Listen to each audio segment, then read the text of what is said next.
दर्शकों, दामाखेड़ा गद्दी नसीब श्री प्रकाश मुनि नाम साहिब जी की अस्वस्थ होने के कारण साधना टीवी के साथ आध्यात्मिक ज्ञान चर्चा में भाग नहीं ले पाए, जिस कारण उनके आदेशानुसार उनके विचारों को उनके द्वारा बताए गए प्रवचनों की सीडी कैसेट के माध्यम से आपके सामने रख रहे हैं तथा उनके आदेशानुसार उनके परम शिष्यों डॉक्टर पारसनाथ जी तथा बांधव गद्दी नसीब महंत श्री हरीशदास जी ने प्रकाश मुनि नाम साहिब जी के विचार साधना टीवी को बताए, वो भी आपके सामने रख रहे हैं। नमस्कार, मैं हूं आपके साथ नेहा शर्मा और आप देख रहे हैं हमारा विशेष कार्यक्रम आध्यात्मिक ज्ञान चर्चा। आइए शुरुआत करते हैं कार्यक्रम की और जानते हैं विचार जगत गुरु तत्वदर्शी संत रामपाल जी महाराज, सतलोक आश्रम बरवाला, जिला हिसार, हरियाणा, बनाम कबीर पंथी संतों तथा महंतों के विचार। आपका इष्ट देव कौन है? हम सभी कबीर पंथियों का इष्ट है सदगुरु कबीर साहेब ही को ही हम सब इष्ट मानते हैं। तो आपके अनुसार परमात्मा साकार है या निराकार है? देखिए, परमात्मा का स्वरूप जो हम कहते हैं वह तो सदा निराकार ही होता है। पूर्ण गुरु या सतगुरु की पहचान हम कैसे करेंगे? देखिए, पूर्ण गुरु या सदगुरु की पहचान तो हमें अपने चिंतन से, अपने बोध से, आपके जीवन में जब किसी के उपदेश से या किसी के दर्शन से आपको ऐसा लगता है कि मेरे अंदर कोई चेतना जागृत हुई, वही उसकी पहचान है और कोई दूसरी पहचान नहीं हो सकती। उसी पहचान से ही आपको ये निर्णय करना पड़ेगा कि मेरे लिए ये सदगुरु के रूप में। कबीर साहिब जी ने आदि नाम और सरनाम जो बताया है वो क्या है? क्या आपके अनुसार वस्तु है या कोई वो चीज? नहीं, सदगुरु के अनुसार से शब्द नित्य होता है जी। शब्द का नाश नहीं होता जी। और साहिब कहते हैं हम इस संसार में हमारा आना भी शब्द स्वरूप में हुआ, क्योंकि शब्द का नाश नहीं हुआ जी। हम इसीलिए सदगुरु कबीर साहब कहते हैं हम न मरब मरी हैं संसारा, हमको मिला जियावन हारा। जो शब्द शक्ति है वो सदा विद्यमान रहती है और हम शब्द शक्ति में विद्यमान रहते हैं जी। शब्दन विंसे विंसे देही कहें कबीर हम शब्द से नहीं। तो सदगुरु कबीर साहब शब्द की शक्ति और सत्ता को सर्वोपरि बताए और उसका कभी विनाश नहीं होता। ये सदगुरु ने अपने परिचय के रूप में ये दिया। तो जी कबीर साहिब सतगुरु है या सतपुरुष है? इसमें कुछ भिन्नता है या नहीं? सदगुरु कबीर साहब सदगुरु के रूप में इस संसार में, ज्ञानी पुरुष के रूप में इस संसार में आए, इसलिए हम उसे सदगुरु के रूप में मानते हैं। तो इस सृष्टि की रचना के बारे में कुछ बताएंगे हमें? सृष्टि की रचना के विषय में जो साहिब के पंथ में जो ग्रंथ में चर्चा है वो इस तरह से कि सतपुरुष की आज्ञा से निरंजन ने इस तीनों लोक की रचना की, ऐसा चर्चा है। तो सतपुरुष की आज्ञा से निरंजन ने तीनों लोकों की रचना की। तो कबीर जी ने कहा था कि जब धनदास जी से कहा था कि जब तक आपका वंश रहेगा तब तक मैं यानी कबीर जी इस धरती पर नहीं आऊंगा। देखिए, वंश का तात्पर्य होता है सदगुरु का वंश कहाँ विद्यमान होता है। तो क्योंकि सदगुरु तो कोई शादी विवाह या बच्चे या किसी प्रकार संसार के रूप में विद्यमान नहीं रहते। सदगुरु की शब्द जो शक्ति है जिस अंश में विद्यमान रहता है वही उसका वंश होता है। तो सदगुरु कबीर साहब ने कहा वचन माने सो हंस हमारा हंस कौन है? जो वचन को मानता है। तो जब तक वचन की सत्ता एक शिष्य से दूसरे शिष्य में आता है वही उसका अंश होता है। तो ये धर्मदास साहेब को सदगुरु कबीर साहब ने इसी सत्ता का संदेश दिया था। तो कलयुग में किस का नाम लेने से हमें मोक्ष की प्राप्ति हो सकती है? देखिए, यहाँ मुक्ति के अलग अलग मार्ग शास्त्रों में और हमारे जो भारत भूमि में अनेक धर्म चल रहे हैं उनमें अलग अलग विभाग हैं। हमारे सदगुरु कबीर साहब के अनुसार और धर्मदास साहब के पद के अनुसार गुरु ने जो उपदेश दिया उस मार्ग में जिसकी सुरती और नृत्य है उसी मार्ग से वह मुक्ति को प्राप्त करे। तो अब दूसरे के मार्ग से हमें कोई लेना देना नहीं, ना हमारा कोई वो साध्य है। वो तो अपने यहाँ सुरती और नृत्य का जिक्र किया, ये क्या है? ये सुरती तो सबके पास है। एक सेकंड में आपकी सुरती दुनिया से के किसी कोने में चली जाती है। और शब्द है जो सदगुरु के द्वारा बताया गया मार्ग, उसको शब्द कहा जाता है। उस शब्द में यदि आपकी सुरती स्थिर होती है तभी वह सुरती उस शब्द स्वरूप, शब्द के माध्यम से उस स्वरूप में जाता है जहाँ जाए फिर हंस न आए, भव सागर की धारा संतो सो निज देश हमारा। ये इस तरह से सदगुरु ने शब्द के माध्यम से ये गति और मुक्ति का मार्ग बताया। अभी आपने सुने लहर तारा तालाब के गद्दी नसीम कबीर पंथी आचार्य श्री अर्ध नाम साहिब जी के विचार। और आइए अब जानते हैं दामाखेड़ा गद्दी नसीम कबीर पंथी श्री प्रकाश मुनि नाम साहिब जी के परम शिष्य बांधवगढ़ गद्दी नसीम महंत श्री हरीश दास जी द्वारा बताए गए प्रकाश मुनि नाम साहिब जी के विचार। महाराज जी, हमने सुना है खर्चा वाली गद्दी तथा इससे संबंधित लहर तारा बनारस वाली गद्दी भी दामाखेड़ा संबंधित है।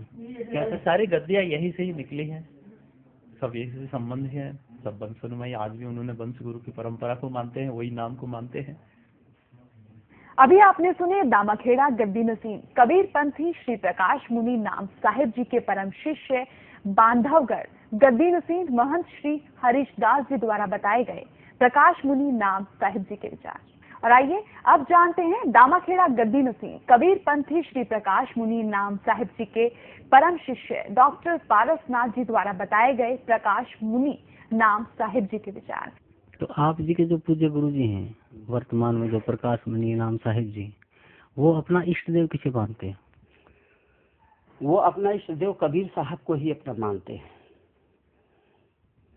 कैसे परमात्मा को साकार मानते हैं या निराकार मानते हैं? परमात्मा तो मतलब निराकार ही है, लेकिन हमारे यहाँ निराकार और साकार का झगड़ा ही नहीं है। गुरु के रूप में परमात्मा को देखा जाता है और उनकी पूजा की जाती है और वो गुरु को ही परमात्मा माना जाता है। आप जी श्री धर्मदास जी की परंपरा में, आपके जो गुरु जी हैं वो श्री धर्मदास जी की परंपरा में कौन से नंबर के गद्दी नसीम हैं? वो हम लोगों के गुरु तो ये 14वें वंश गुरु थे। इनके प्रकाश नाम साहब के पिताजी और पंच श्री गिरधर नाम साहब, तो हम लोगों के वो गुरु थे और उन्हीं के पुत्र ये हैं। अब ये बैठे, ये भी हमारे गुरु है, आराध्य हैं। तो आप इनको अभी गुरु मानते हैं या गुरु भाई मानते हैं? नहीं, प्रकाश नाम साहब को गुरु मानते हैं। अभी आपने सुने दामाखेड़ा गद्दी नसीम कबीर पंथी श्री प्रकाश मुनि नाम साहिब जी के परम शिष्य डॉक्टर पारसनाथ जी द्वारा बताए गए प्रकाश मुनि नाम साहिब जी के विचार। और आइए अब जानते हैं जगत गुरु तत्वदर्शी संत रामपाल जी महाराज सतलोक आश्रम बरवाला जिला हिसार हरियाणा के विचार। दंडवतम गोविंद गुरु बंधु अभिजन सोही, पहले भये प्रणाम तिन नमो जो आगे। अब ये जैसे दामाखेड़ा वाले हैं, इनके सेवक से कोई पूछता है कि आपका गुरुजी कौन है, तो कुछ एज्ड व्यक्ति है, वो कहता है कि मेरे गुरुजी पंत श्री गिरध नाम जी हैं। और पंत श्री गिरध नाम जी श्री प्रकाश मुनि जो वर्तमान में दामाखेड़ा का महंत है, उसका पिताजी भी है, उनके गुरुजी भी है। फिर उनसे पूछा कि ये प्रकाश मुनि जो हैं वर्तमान के महंत जी दामाखेड़ा के, ये आपके गुरुजी हैं या गुरु भाई है? तो बोला भगत बिना ज्ञान कैसे बोला हुआ भाई, कहते ये मेरे गुरुजी हैं। अरीब का गिरध मुनि को क्या था, मेरे गिरध नाम मुनि मेरे गुरुजी है, अरीब का प्रकाश मुनि भी मेरे गुरुजी है। अब गिरध मुनि के शिष्य और पुत्र श्री प्रकाश मुनि, और उसी का गिरध मुनि का कोई और शिष्य, तो दोनों गुरु भाई हो गए, प्रकाश मुनि और वो गिरध मुनि का शिष्य। और फिर वो शिष्य ने कहा कि मेरा यू प्रकाश मुनि भी गुरु है, खा क्या उसके ज्ञान को, धिक्कार ऐसे ज्ञान को। एक गुरु भाई, एक भाई और दूसरे अपने छोटे बड़े भाई ने कहा यो मेरा बाप भी है, यो भी मेरा बाप है, तो शराब में बोल सके क्या कति बोली बूझ। जब गुरु भाई को और फिर गुरु अपना उसने, वही नाम उसके पास वही आपके पास, और दोनों के पास कख नहीं। अभी आपने सुने जगत गुरु तत्वदर्शी संत रामपाल जी महाराज सतलोक आश्रम बरवाला जिला हिसार हरियाणा के विचार। और आइए अब जानते हैं दामाखेड़ा गद्दी नसीं कबीर पंथी श्री प्रकाश मुनि नाम साहिब जी के परम शिष्य डॉक्टर पारसनाथ जी द्वारा बताए गए प्रकाश मुनि नाम साहिब जी के विचार। कबीर जी ने सार नाम का वर्णन भी किया है, क्या ये सत्यनाम की और संकेत है या कोई और मंत्र है? हाँ, सार नाम जो है वो सार शब्द है और वो गुरु दीक्षा में हमारे यहाँ हमारे पंथी आचार्य साहब देते हैं और वो 5 शब्द देते हैं, 5 नाम। तो ये 5 नाम ही सार शब्द हैं। सार शब्द का मतलब ये है कि जैसे परमात्मा का जो वाचक शब्द है उसी को सार शब्द कहा जाता है, सत्य नाम कहा जाता है। परमात्मा सत्य स्वरूपी हैं तो सत्य नाम ही उनका सत्य नाम है। और ये मतलब मनुष्य का देखा जाए तो जो नाम है 5, ये मनुष्य का ही उसके गुणों का आत्मा का द्योतक है। जो आत्मा का नाम रखा जाएगा तो जैसे आत्मा कहा गया है कि चेतन अमर सहज सुख राशि और अजर अमर है, उसी तरीके से ये उसी के ऊपर नाम रखे गए हैं। और ये सब मतलब ये कभी स्थिर रहते हैं, कभी बदलते नहीं हैं। अविनाशी शब्द है और परमात्मा का वाचक शब्द है, वही सार शब्द है, सार नाम है और ये गुरु ही देते हैं। तो जो 5 नाम आपके गुरु जी देते हैं वो 5 नाम कौन कौन से? वो 5 नाम मतलब उनके जैसे आदि नाम, अजर नाम, अमर नाम, अमी नाम, मतलब ये जो आत्मा का हमारे जिसको लेकर के मनुष्य प्रकट होता है धरती पर, उसी के स्वरूप का वाचक शब्द है। कोई अलग से नाम नहीं दे, जो सत्य है उसी को सत्य कहा गया कि आत्मा का स्वभाव क्या है, ये आदि है, अनादि है, इसका अजर है, अमर है, निर्विकार है, चेतन है। तो यही सब उसके 5 नाम दिए जाते हैं इसी आधारित पर। अभी आपने सुने दामाखेड़ा गद्दी नसीं कबीर पंथी श्री प्रकाश मुनि नाम साहिब जी के परम शिष्य डॉक्टर पारसनाथ जी द्वारा बताए गए प्रकाश मुनि नाम साहिब जी के विचार। और आइए अब जानते हैं दामाखेड़ा गद्दी नसीं कबीर पंथी श्री प्रकाश मुनि नाम साहिब जी के परम शिष्य बांधवगढ़ गद्दी नसीं महंत श्री हरीशदास जी द्वारा बताए गए प्रकाश मुनि नाम साहिब जी के विचार। नमस्कार, आज हम बात करेंगे कबीर पंथी महंत बांधवगढ़ गद्दी के गद्दी नसीं श्री हरीश जी के साथ और जानेंगे उनके विचार साहिब धर्मदास जी के बारे में और कबीर पंथ के बारे में। मैम जी, सबसे पहले मैं आपसे जानना चाहूँगा बांधवगढ़ गद्दी के बारे में आपने कुछ विचार रखे? बांधवगढ़ गद्दी तो ऐसे एक महान भूमि है जहाँ पे सदगुरु कबीर साहब के परम शिष्य धनी धर्मदास साहब की जन्मभूमि है और उन्होंने वहाँ पे स्वयं सदगुरु कबीर साहब आए, धनी धर्मदास साहब को अपने सारे उपदेश दिए और धनी धर्मदास साहब भी ऐसे भक्त निकले, सदगुरु की भक्त जो अविरल है इस संसार में। और ऐसे भक्त की जन्मभूमि और कर्मभूमि की महान ही अलग होता है। इसीलिए कहा भी गया है सदगुरु धन्य और भक्त जानिए जहाँ जन्मे गुरु भक्त। जहाँ पे गुरु भक्त की जन्म होता है उसी भूमि की महानता ही होता है। और ऐसे महानता भक्त को देख के सदगुरु कबीर साहब उस भूमि में आके, जहाँ पे सदगुरु कई वर्षों तक लगभग 35 वर्ष तक वहाँ रख के धनी धर्मदास साहब को वो ज्ञान उपदेश दिए हैं, तो उस भूमि की महत्वपूर्ण भूमि है। तो महाराज जी, आप जी श्री धर्मदास साहिब जी के परंपरा में कौन से नंबर के गद्दी नसीं हैं? अभी वर्तमान हमारे इस गद्दी में जो धनी धर्मदास साहब की परंपरा में वर्तमान अभी जो पंथ श्री हजूर प्रकाश मुनि नाम साहब गद्दी नसीं है वो 15वें वंशगुरु है। तो प्रकाश मुनि नाम साहिब जी से आपका क्या संबंध है? वो हमारे सदगुरु ही है। महाराज जी, जो आत्माएं मुक्त हो वो सतलोक में जाती हैं, वे सतलोक में भिन्न रहती हैं या सतपुरुष में ऐसे लीन हो जाती हैं जैसे बूंद समुद्र में?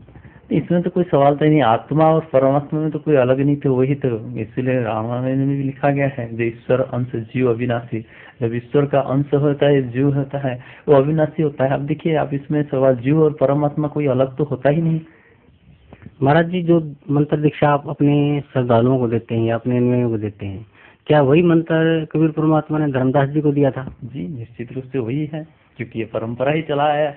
सदगुरु कबीर साहब धनी धर्मदास साहब को दिए, उनकी बात वो, क्योंकि उन्होंने कहे थे धर्मदास तो ही लाखों दुआहे सार वस्तु बाहर ना जाइए, सार वस्तु उनको दिए थे। धर्मदास विनती किए थे, अभी क्या था तब कहे जे सार वस्तु वंशन पाही अपना सज्जू लिखाई। सार वस्तु वही धर्मदास साहब की जो दिए थे वही उनकी वंशज के पास है, वो जिसको लिखाते हैं उसी हिसाब से सबको दिया जाता है। निश्चित रूप से वही है, दूसरा कोई नहीं है। कबीर परमात्मा ने जो धर्मदास जी को मना किया था जब वाणी बोल रहे थे, कि उन्होंने सार वस्तु बाहर न जाने के लिए मना किया था, तो अब वह सार वस्तु बाहर कैसे आई फिर? कितने उन्होंने फिर आशीर्वाद दी, क्योंकि उन्होंने दया की भीख मांगे, जी मुझे दे रहे हो ये सार वस्तु। उनकी आत्मा में इतने भाव आ गया था, जीव जगत के प्रति हर पे अंतर दया भावना आ जाए, जो मेरा मुक्ति होगा तो क्या होगा, बाकी संसार के जीव कहाँ जाएगा, जो इस नाम को हम गुप्त रख देंगे। तो आप संसार की सत्य पुरुष हो, संसार के जीव के कल्याण करने के लिए आप ये सार वस्तु कैसे जाएगा। तो उन्होंने उस वंश परंपरा को स्थापन करके उन्होंने बोले ये वंशन के पास रहेगा, जो वंश शरण में आएगा वही इस सारवास शब्द को पाके भवसागर से कर सकता है। कबीर जी ने सार नाम का भी वर्णन किया है, वह सत्यनाम की ओर संकेत है या कोई अन्य मंत्र है? वही सत्यनाम ही है। अभी आपने सुने दामखेड़ा गद्दी नसीन कबीर पंथी श्री प्रकाश मुनि नाम साहिब जी के परम शिष्य बांधवगढ़ गद्दी नसीन महंत श्री हरीश दास जी द्वारा बताए गए प्रकाश मुनि नाम साहिब जी के विचार। और आइए अब जानते हैं जगत गुरु तत्वदर्शी संत रामपाल जी महाराज सतलोक आश्रम बरवाला जिला हिसार हरियाणा के विचार। महाराज जी दामाखेड़ा वाले संतों में महंतों का कहना है कि जो सार शब्द कबीर साहब जी ने धर्मदास जी को दिया था, वही सार शब्द हम अपने अनुयायियों को प्रदान करते हैं। और हम यह भी सुनते हैं कि कबीर साहब जी ने धर्मदास जी को यह सार शब्द गुप्त रखने के लिए कहा था। यह कहाँ तक सत्य है?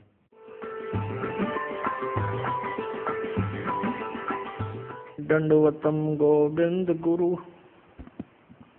बंधु अभिजन सोहे, पहले भये प्रणाम तिन नमो जो आगे। पुण्यात्माओं, ये दामाखेड़ा वाले कबीर पंथी जो आदरणीय धर्मदास साहिब जी के वंशज हैं, उनसे प्रश्न किया जाता है कि क्या आप वही नाम दान करते हो जो परमेश्वर कबीर जी ने आदरणीय धर्मदास साहिब जी को दिया था? तो ये कहते हैं हाँ, ये हमारी परंपरा में वही नाम चला आ रहा है। फिर इनसे प्रश्न करते हैं कि सार नाम, सतनाम, आदि नाम, सार शब्द ये क्या वस्तु है? तो ये कहते हैं जो हम मंत्र देते हैं, अगर नाम, अमर नाम, पाताल सिंधु नाम, कहते ये है वो सार शब्द, और यही सतनाम है। ये 5 नाम है। और फिर इनसे कहते हैं कि धर्मदास साहिब जी को परमात्मा कबीर जी ने कहा था कि धर्मदास मेरी लाख दुआई, ये सार शब्द कहीं बार न जाई। सार शब्द बार जो पढ़ी, या बिचली पीढ़ी हंस नहीं तरही। और सार शब्द तब तक छुपाई जब लग 12 पंथ मिट जाए। अपने आत्माओं, ये कितना भ्रमित करते हैं। परमात्मा कबीर जी ने धर्मदास जी से कहा था कि धर्मदास मेरी लाख दुहाई, और ये सार शब्द कहीं बार न जाई। तो इनके पास कहां से आ गया? ये कहते हैं हमारी परंपरा में चला आ रहा है। कबीर साहब ने जब मना कर दिया था कि इसको तब तक छुपाना जब तक ये 12 पंथ ना मिट जाए। अब ये 12 पंथ अब मिटेंगे। 12वां पंथ गरीबदास पंथ है, और तब तक तो एक भी पंथ ना चला था। तो धर्मदास जी ने कैसे खोल दिया आपके पास? ये कोरी झूठ बोलते हैं, स्वयं भी भ्रमित है और अनुयायियों को भी ये गुमराह किए बैठे। जैसे एक मोटा उदाहरण है, परमेश्वर कबीर जी ने इस सार शब्द को इतना कॉन्फिडेंशियल रखना था कि धर्मदास जी से कहा कि इसको कहीं बताना नहीं। फिर भी परमेश्वर ने सोचा ये कहीं ना कहीं गड़बड़ करना दे और मेरी सारी बात बिगड़ जाए, काल का दाव लग जावे। तो परमेश्वर कबीर जी ने धर्मदास जी के द्वितीय पुत्र पंत श्री चूड़ामणि जी अर्थात श्री मुक्तामणि नाम साहिब जी को स्वयं दीक्षा दी और स्वयं ही आगे दीक्षा देने का अधिकारी गुरु पद पर विराजमान किया। धर्मदास जी पर विश्वास नहीं किया उन्होंने कि कहीं ये मोहवश मेरे इस अनमोल मिशन को फेल ना कर दे। ये घना नरमात्मा का है, इसको बहुत चिंता बनी रहती है अपने वंशजों की। बार बार कहता था कि आपने मना कर दिया है मुझे कि सार शब्द किसी को नहीं बताना, सतनाम भी नहीं बताना। और आप जी ने परमेश्वर मुझे 42 वंश का वरदान दे दिया कि मेरी 42 पीढ़ी तक मेरा वंश चलेगा। तो ये कैसे पार होंगे, ऐसे कहकर घना मायूस हो जाता था। परमात्मा को पता था कि यदि इसको मैंने आगे नाम देने का आदेश भी दे दिया तो ये अवश्य काम बिगाड़ देगा। तो कबीर परमेश्वर जी ने उसको आगे ना तो नाम देने का अधिकार दिया किसी अपने भी वंशजों को, और अपने ही सामने कबीर जी ने और बहुत दूर ले जाकर जगन्नाथपुरी में, जहाँ बैठकर परमात्मा ने बहुत वर्ष पहले कबीर जी ने समंदर को रोका था, और धर्मदास जी को ये बहाना बनाकर लेकर गए कि चलो तुम्हें वो स्थान दिखाते हैं जहाँ बैठकर मैंने समंदर रोका था। सह परिवार चले गए। फिर धर्मदास जी से कहा कि धर्मदास अब तो प्रस्थान कर जा, सतलोक जाना चाहता है। कहाँ जी जाना चाहता हूँ? कहते हैं जीवित ही समाधि दे दी इसको, जीवित समाधि ले ली, दोबारा उपदेश दिया, परवाना दिया, इस कारण से कि ये डगमग आदमी है, अरे सार शब्द न कि तक खोल देगा। लिखवा दिया उससे, लिख दिया उसने पूरा इस कबीर सागर परमात्मा की वाणी में। ये प्रमाण है उन्हीं के सदग्रंथों में लिखा है। दामा खेड़ा वालों की एक पुस्तक है आशीर्वाद, उस पुस्तक में ये प्रमाण है। और ये स्वयं भी बताते हैं, खुद कहते रहते हैं कि ऐसे ऐसे धर्मदास जी ने जीवित समाधि ली थी और कबीर साहब साथ जा करके उनको समाधि दिलाई थी जगन्नाथपुरी में। इसे सौसिद्ध है कि कबीर परमेश्वर जी ने इस सार शब्द को और सतनाम को कितना कॉन्फिडेंशियल रखा। और ये कहते हैं हमारे पास वही नाम है, खा के इनके पास झूठ बोलते हैं, स्वयं भी भ्रमित है और अन्य अनुयायियों को भी ये मूर्ख बना रहे हैं। महाराज जी, आप जी का इष्ट देव कौन है?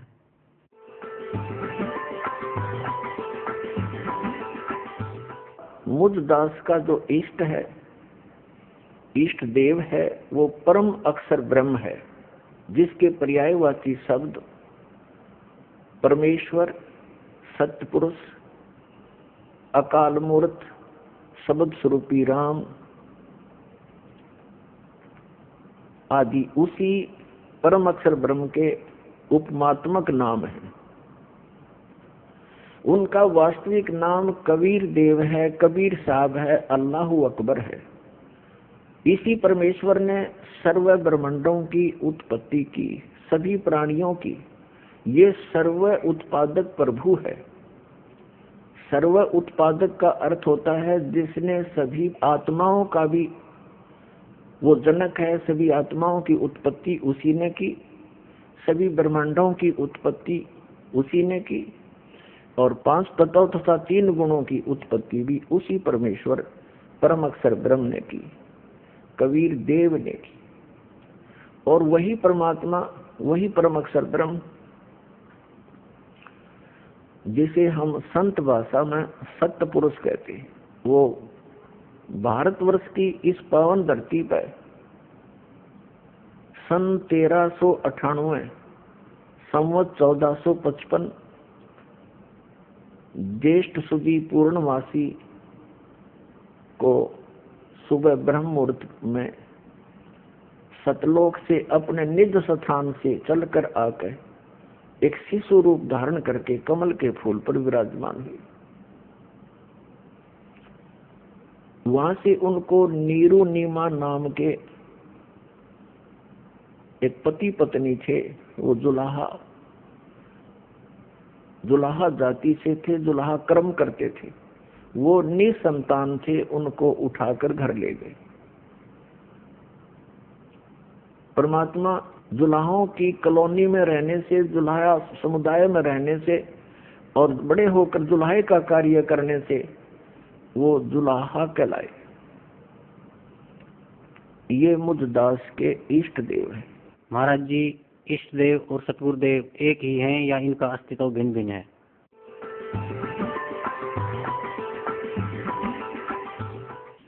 इष्ट देव पूज्य परमात्मा होते हैं और गुरुदेव उस परमेश्वर इष्ट का एक प्रतिनिधि होता है जो उस परमात्मा से मिलाने की विधि बताता है। जो संत अपने सतगुरु गुरु को ही इष्ट देव कहते हैं, उनको आध्यात्मिक ज्ञान कुछ भी नहीं है, वो आध्यात्मिक गुरु नहीं हो सकते। पुण्यात्माओं, धन्य भाग हैं आपके, आपको इस समय में मानव शरीर प्राप्त है, नर या नारी का।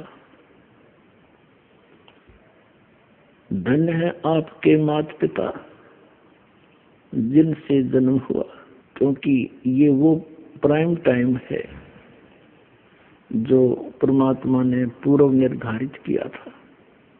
आप जी जिस लोक में रह रहे हो, ये लोक रहने का नहीं है, लेकिन अभी तक इस काल भगवान ने अपने नकली संतों द्वारा, इन झूठे सतगुरुओं द्वारा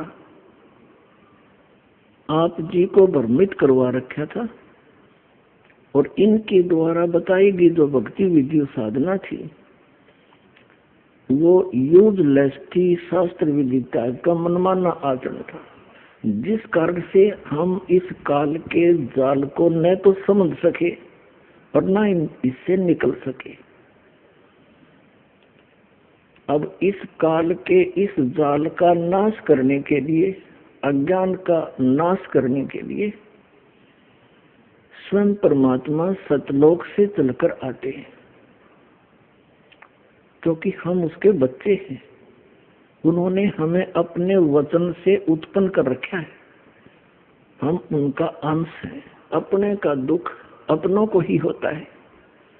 ये लोक है, यहाँ पर किसी का आंख कट गया, किसी को कैंसर है, कोई किसी का बेटा मर गया, किसी की बेटी मर गई, हाहाकार मची, कोई सुख का सांस नहीं ले रहा, सभी पीड़ित है, रंग से लेकर राजा तक, या कोई सुखी नहीं।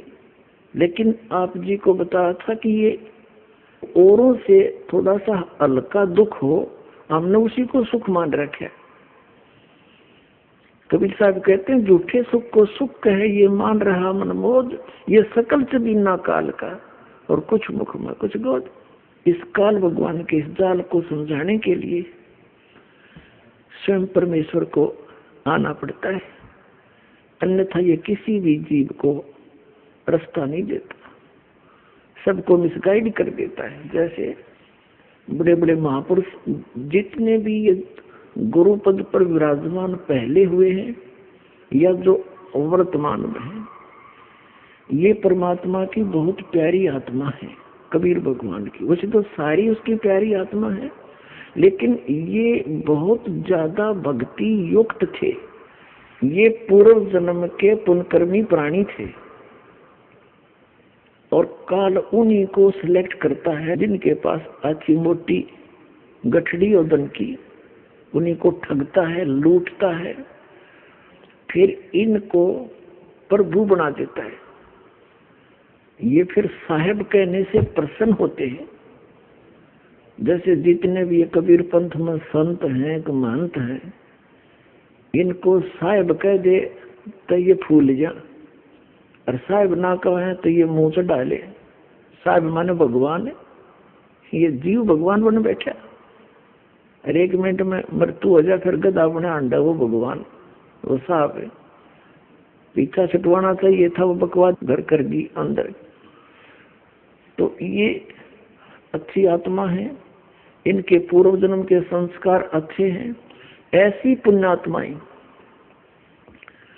जो किसी भी क्षेत्र में इनकी रुचि हो जाए उसी में ये बहुत अग्रसर हो जाते हैं। यदि यही संत इस राजनीति के अंदर चले जाते तो वहां भी इनकी ये दशा होती, प्रधानमंत्री पता नहीं कितने कहां तक पहुंच जाते।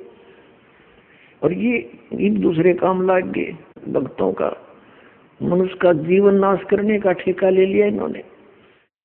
तो ये पुण्यकर्मी प्राणी हैं और इनके पूर्व जन्म के संस्कार बहुत अच्छे हैं, जिस कारण से ये इतने पाप करते हैं सारा दिन और फिर भी ये ठीक दिखे।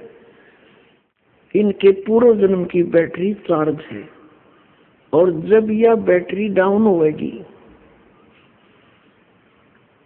क्योंकि चार्जर आगे है नहीं, चार्जर का अर्थ है सत भक्ति शास्त्र अनुकूल साधना, वो कंप्लीट कोर्स पूरे संत से प्राप्त करके साधना भक्ति करे तो उसका फिर से बैटरी चार्ज हो जाती है, अर्थात उसके वो पुण्य स्टार्ट हो जाते हैं संग्रह होने। वो इनके पास है नहीं, और जिसका दुष्परिणाम इनको फिर अंत में भोगना पड़ता है। और आप भी बाहर लाद ले जाते हैं जनता को मिसगाइड करने का, परमात्मा के बच्चों को दिशाहीन करके, उनके अनमोल मनुष्य जीवन को नाश करके, और फिर स्वयं ये प्रेत योनि में जाते हैं या कि गधे की योनि भोग रहे होते हैं।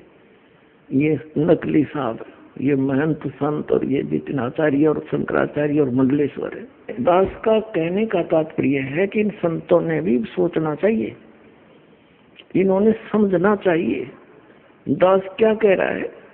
कोई आपका दुश्मन नहीं, आपके हित की बातें कह रहे हैं, प्रमाण दिखा रहा हूं। आप भी उस परमात्मा के बच्चे हो, और जिनको आप गुमराह किए बैठे वो भी परमात्मा के बच्चे हैं। आप दोनों दोषी हो रहे हो मिसगाइड करके उस भगवान के बच्चों को। अगर ये बीच में ये संत महंत ना होते तो पूरा विश्व आ जाता है इस मार्ग को समझकर। जैसे जो ये राधा स्वामी धन धन सतगुरु सच्चा सौदाले और ये जय गुरुदेव और निरंकारी, ये जितने भी, और ये अन्य जितने सतपाल जी महाराज और ये बाल योगेश्वर कहें जिसने प्रेम जी महाराज, ये संत तो है नहीं, क्योंकि संत वही जो आध्यात्मिक ज्ञान से परिचित हो, बाकी उस नाम संत रखे वो अलग बात है। अब इनके जो फंस गए वो क्या करते, जैसे मधु परमहंस और ये जितने भी कबीरपंथी संत महंत, अब जैसे दास इनकी जो अनुभूति है, इन्होंने जो सारे जीवन में जो कुछ भी जाना समझा अनुभव किया वो लिख रखा है। अब इस तरह ये खाक बोलेंगे, इन्होंने जो कुछ कहना सुनना था कह दिया, 10-10, 20-20, 100-100 वर्ष से लग रहे हैं। अब इनके इतिहास दिखा दिए। अब अपने गुरुजी के बारे में जो कुछ भी कोई उस पंथ से संबंधित इस दास के वचन सुनता है तो उनका समाधान वो किससे कराता है? अपने गुरुजी से। अब गुरुजी कैसे स्वीकार करे कि भाई मैंने यू सच्चा है, मैं झूठा हूं? क्यों? उसके आगे उसके सामने अहम अट जाएगा, ईगो है उसके अंदर, और यह ईगो इस जीव की सबसे बड़ी दुश्मन है। कबीर साहब कहते हैं राज तजना सहज है और सहज क्रिया का ने मान बढ़ाई ईर्षा दुर्लभ तजनाइए। अरे इनके तजे बिना भगवान नहीं मिले।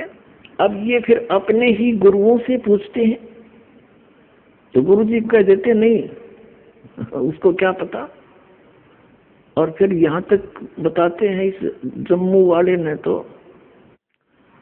अपने उसमें इसका जी जागरण पर आता है प्रोग्राम, उसके नीचे बताते हैं ये लिखवा दिया कि मन ने कोई आत्मिक ज्ञान चर्चा नहीं करी। अरे ये बोलने लग रहा जो चौड़े में झूठ बोल रहा है। स्वामी जी हमारे शरीर में कुछ कमलों का विवरण आता है, ये कहाँ कहाँ है?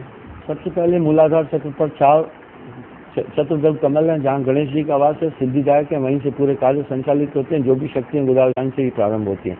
शिशुनेन्द्र पर करतल कमल है जहाँ ब्रह्मा जी का वास है और यहीं से सृष्टि होती है, वो रचेता है और इसको स्वादिष्टान चक्र भी कहते हैं। मणिपूरक चक्र नाभि में जहाँ विष्णु जी का वास है, अष्टदल कमल कहलाता है, यहीं से संचाल पालन करता है। पेट ही हमारे पूरे जिस्म का पालन कर रहा है। और हृदय में चौथा चक्र है अनहद चक्र जहाँ शिव का वास है, अहंकार के देवता है, जो अनुभूति हो रही मैं हूँ, ये वहाँ से ताकत चलती है। पांचवा विशुद्ध चक्र कंठ में जहाँ आदिशक्ति है, जितने भी स्वर हैं वो कंठ से निकलते हैं, यहीं पर ही वो बनते हैं। और छठा आज्ञा चक्र जहाँ आत्मा का वास है, यहीं पर ही आत्मा बैठ करके पूरे शरीर का संचालन करती है। सातवां सहस्त्रसार है जहाँ पर मन और जनरंजन का वास है, वेद यहाँ तक बोल रहे हैं और योगेश्वर यहाँ तक बोल रहे हैं। कवि साहब ने आठवें चक्र की भी बात कही, शरद कमल सदगुरु को वासा, तो संत तत्व का आठवां चक्र शीश से सवा हाथ ऊपर बोला गया। आठवें चक्र की बात संत तत्व की धारा बोली, शीश से सवा हाथ ऊपर इसको बोला। अधर आसन किया आगम पहला पिया, कवि साहब की वाणी में देखते हैं। जो सूरत कमल सदगुरु को वासा, इसको सूरत कमल भी कहते हैं, अष्टम चक्र भी कहते हैं। शून्य अब फेल हो गया यूं कि आठवां कमल अरे परमात्मा की वाणी में लिखा हो तो नौवें कमल में पूर्ण ब्रह्म भाई। और मधु परमहंस जी नो क्या करता, मेरे पास जो वस्तु है इस ब्रह्मांड में नहीं है और सब भक्ति के चोर हैं, बाकी के उसको छोड़ के पाखंडी है। बताओ, एक भक्त अभी आज 1 महीने से 20 दिन से वो बता रहा था कि मैं पहले राधा स्वामी पंथ में था, ठाकुर जी महाराज का सीधा चेला था, मैं परितर था यानी वक्ता था, उनका सत्संग किया करता था, आदेश दे रखा था मेरे को। और मेरे को ये भी आदेश था, दीक्षा भी दिया करता, मैं नाम देता था। गुरु जी तो थे ठाकुर जी और नाम दिया करता हूँ भगत जी। बताओ कोई बात हुई? ऐसे ही ये जो सतपाल जी महाराज हैं और ये इनके भाई जो बाल योगेश्वर के, जिसने प्रेम रावत अमेरिका रहता है, ये भी ऐसे ही करते हैं। और भी कई ऐसे प्रोसीजर अपना रखे है। नाम तो देगा एक संत बना रखे न, वो संत जी, और गुरु जी होगा सतपाल जी और ठाकुर जी। वार है शेरो बता फेरे तले होगी राम सिंह पे और पति होगा श्याम सिंह।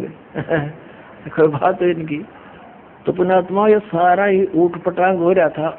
इस दास पर दया करी दाता ने, ठीक है, संघर्ष तो करना पड़ा, जेल तक जाना पड़ा। इन अज्ञानियों ने दुनिया को भ्रमित करके रामपाल गुंडा है वुंडा है, जो ना बताया 1 नंबर का आदमी है, ये पता लग जाएगा, ये पता लग जाएगा संसार को।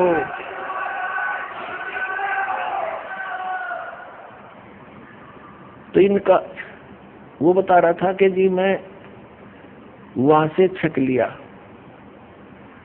30 वर्ष रहा मैं वहां पर, 50,000 व्यक्तियों को मैंने वहां दीक्षा दे दी और ठाकुर जी के जोड़ दिए, राधा स्वामी वाली।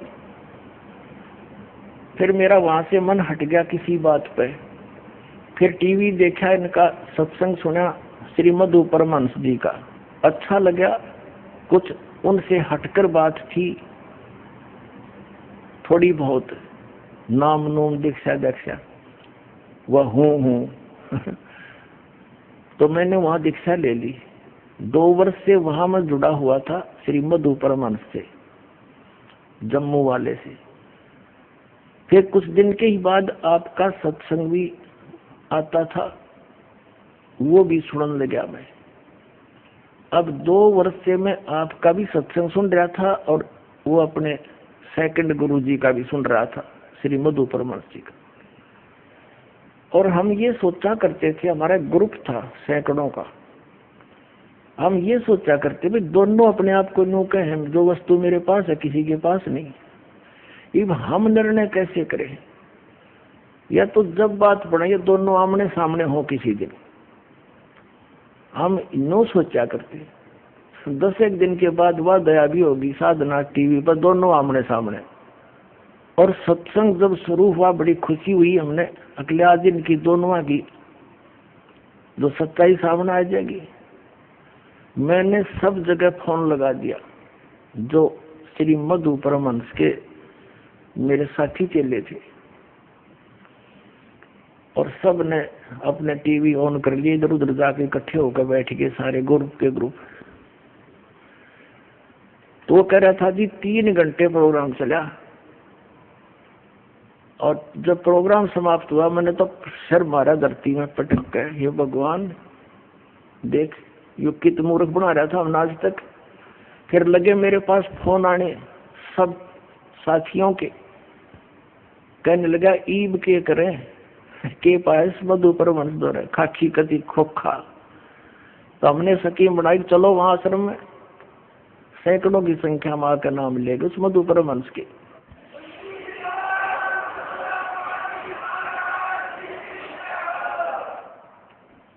अब वो क्या कहता है कि मैंने आध्यात्मिक ज्ञान चर्चा करी है को नहीं, टीवी पर अब सत्संग आता है इसका जी जागरण पे, उस पर एक नीचे हेडिंग लिखने लग रहा है,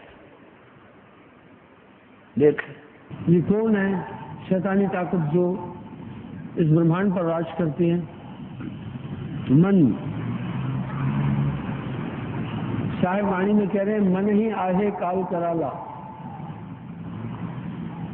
जीव नचाए करे बेहाला, जीव के संग मन काल रहाई, अज्ञानी नर जानत नहीं। इसका मतलब है कि हम सबके अंदर यथार्थ में एक ऐसी ताकत काम कर रही है जिसका पूरा हुक्म आत्मदेव को मान। देख ये संत है, यानी आर को स्वीकार ना करके बकवादों में बढ़ गए। जैसे दो सही पहलवान हो और दोनों कुश्ती करते हैं और एक तो हारे जीतेगा, एक ने दूसरे को हरा दिया, तो दोनों गले से मिलते हैं और हाथ मिलाते हैं और खुश होकर अपनी हार स्वीकार करता कि मार गया, ये जीत गया भाई, सरेआम कहते हैं। वो है महान आत्मा, ये महान आत्मा है। सरेआम झूठ बोला न कहते आत्मी ज्ञान चर्चा हम नौकरी है को नहीं, अरे सामने बोलने लग रहा। अब आप थोड़ा सृष्टि की रचना पर प्रकाश डालें और हमें बताएं इसके बारे में। सृष्टि की रचना के विषय में कबीर साहब का कहना है, शब्द धरती शब्द आकाश, नानक देव जी भी कह रहे शब्द शब्द भया प्रकाश, सकल सृष्टि शब्द के पास है, नानक शब्द घटा घटा से। कबीर साहब ने जब इस सृजन का वृतांत अनुवाद सागर वाणी के अंदर दिया था, उन्होंने किसी मटेरियल को कहीं से लिया नहीं था और शब्द ही के द्वारा अपनी इच्छा शक्ति के द्वारा पूरे ब्रह्मांड की रचना की। इसको विस्तार से देखना हमारी वेबसाइट पर हमने सृजन के विषय में डिटेल दी हुई है, ये 2 शब्द में नहीं दी जा सकती। अब आध्यात्मिक ज्ञान चर्चा क्या चीज है? परमात्मा के बारे में आप कहीं बैठकर किसी से चर्चा कर लो, आध्यात्मिक ज्ञान चर्चा है। टीवी वालों ने उससे पूछ लिए, 2 प्रश्न पूछने थे, उनका उसने जवाब दे दिया। इधर से हमारे पूछ लिए, हमने जवाब दे दिया, दोनों चला दिए। और आध्यात्मिक ज्ञान चर्चा कौन सी हो भाई? अब इसका सिर घूम गया, अब इन्हें ठिकाना नहीं रहेगा इस पृथ्वी पर। देख लेना, या तो इन्होंने स्वीकार करना पड़ेगा और कहना पड़ेगा अपने चेलों को।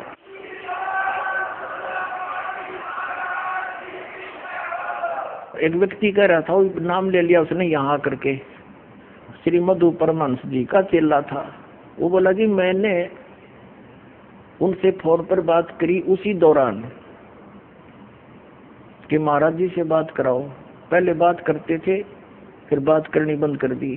चेला ने उठाया फोन, तो वो कहने लगे कि अभी यू के पाया 4-5 साल मेरे खो दिए तुमने, और ये मधु परमहंस झूठ बोला इंद्री, कोई तो प्रमाण दिखा दो ताकि हमारा दिल डट रहे, हमें कोई शांति दो। ये श्री मधु परमहंस जी 8 कमल बतावे और संत रामपाल ने ये 9वां कमल कबीर सागर में दिखा दिया।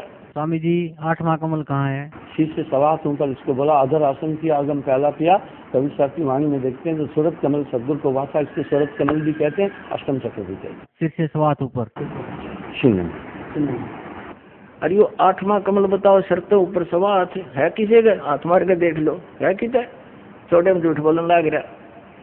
वो कहाँ 8वां कमल, इसने सपने में ना बता तेरा गजब फेल हो गए, क्या प्रमाण है इनका कि फेल हो गए? जब जो नाटकीय मैंने कोई बात तय नहीं करी, अरे ये वीडियो बोलो ना करी। और उधर से ये कहते हैं हमारा पहला नियम है सच बोलो, सच आप पे ना बोलता है। अब जैसे राधा स्वामी वालों की दास नवा सारी इतिहास दिखा दी और परमात्मा जिन महापुरुषों ने भगवान पाया उससे मेल करा दिया, वो फेल कर दिए। ये कबीरपंथी सारे फेल कर दिए। और जितने भी आचार्य शंकराचार्य थे इनके पास कख ज्ञान नहीं था, इनका इतिहास दिखा दिया जनता को। ये सारे फेल हो लिए, इनके पास जवाब नहीं है, तो जनता आज कोई पागल नहीं है। और ये जो नकली संत महंत कबीर पंथी या दूसरे हैं, ये ना होते, जैसे जो श्रद्धालु इन संता के नहीं फंसे हैं और एक कॉमनली जैसे कोई मंदिर मस्जिद में जा रहे हैं, मंदिर में जाते हैं, आप पे पूजा करते हैं, व्रत करते हैं, या सालासर वैष्णो देवी जाते हैं, उन्होंने जब ये ज्ञान देखा सुना और प्रमाण देखे पुराणों में, तो तुरंत आगे वो फटाफट आने लगी हुई। तो बात सच्ची है, जिन पुराणों को हम रोज पढ़ते थे और जिनको सत्य मानते हैं, उनमें क्या लिखा रही है, धर्मगुरु क्या बकवाद कर रहे हैं, इन्हें बैठा दिया हमारा। तो वो सीधे आगे, और दूसरे अभी अटके बैठे हैं, क्योंकि वो किससे पूछे, अपने गुरुजी से। गुरुजी तक जिसकी नहीं पहुंचे तो अपने उस आसपास के भगत भाइयों से। तो भगत भाई वो बांग पी रहे हैं जो उनके गुरुजी ने प्यार रखी है, तो वो इसलिए अभी वो ज्यादा बाधा बन रही है। कुछ दिन और लगेगा, इनकी जड़ नीचे कति करें की तरह काट के दर दूंगा और फिर आप पा जाएंगे बाज गए। अब जैसे कोई बड़ा पेड़ हो ना और वो टूट के भी गिर गया जड़ समेत, तो महीने 20 दिन तो उसमें फिर भी हरे पत्ते रह जाया करें, वो लिया कंडे में, तो ये सारे से कर दिए, थोड़े दिन में सारे सूख जाएंगे और भगतात्मा जान जाएंगे। खकता इनके पास इतना अनमोल जीवन नाश कर दिया, 3-3, 4-4 पीढ़ी डबो इन राधा स्वामी वालों ने, इन कबीर पंथियों ने। तो पुण्यात्माओं, सत्संग किसे कहते हैं? सत्संग वो है जिसमें केवल सत्य बताई जा, झूठ का समावेश ना हो। और इनके पास सारी झूठ, सतनाम की चीज भी इनके पास कोई नहीं, तो वो सत्संग नहीं है।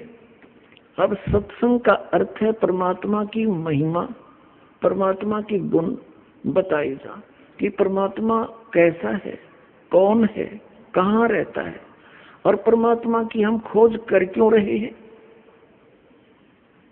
उससे हमें लाभ क्या होगा, ये सारा ज्ञान।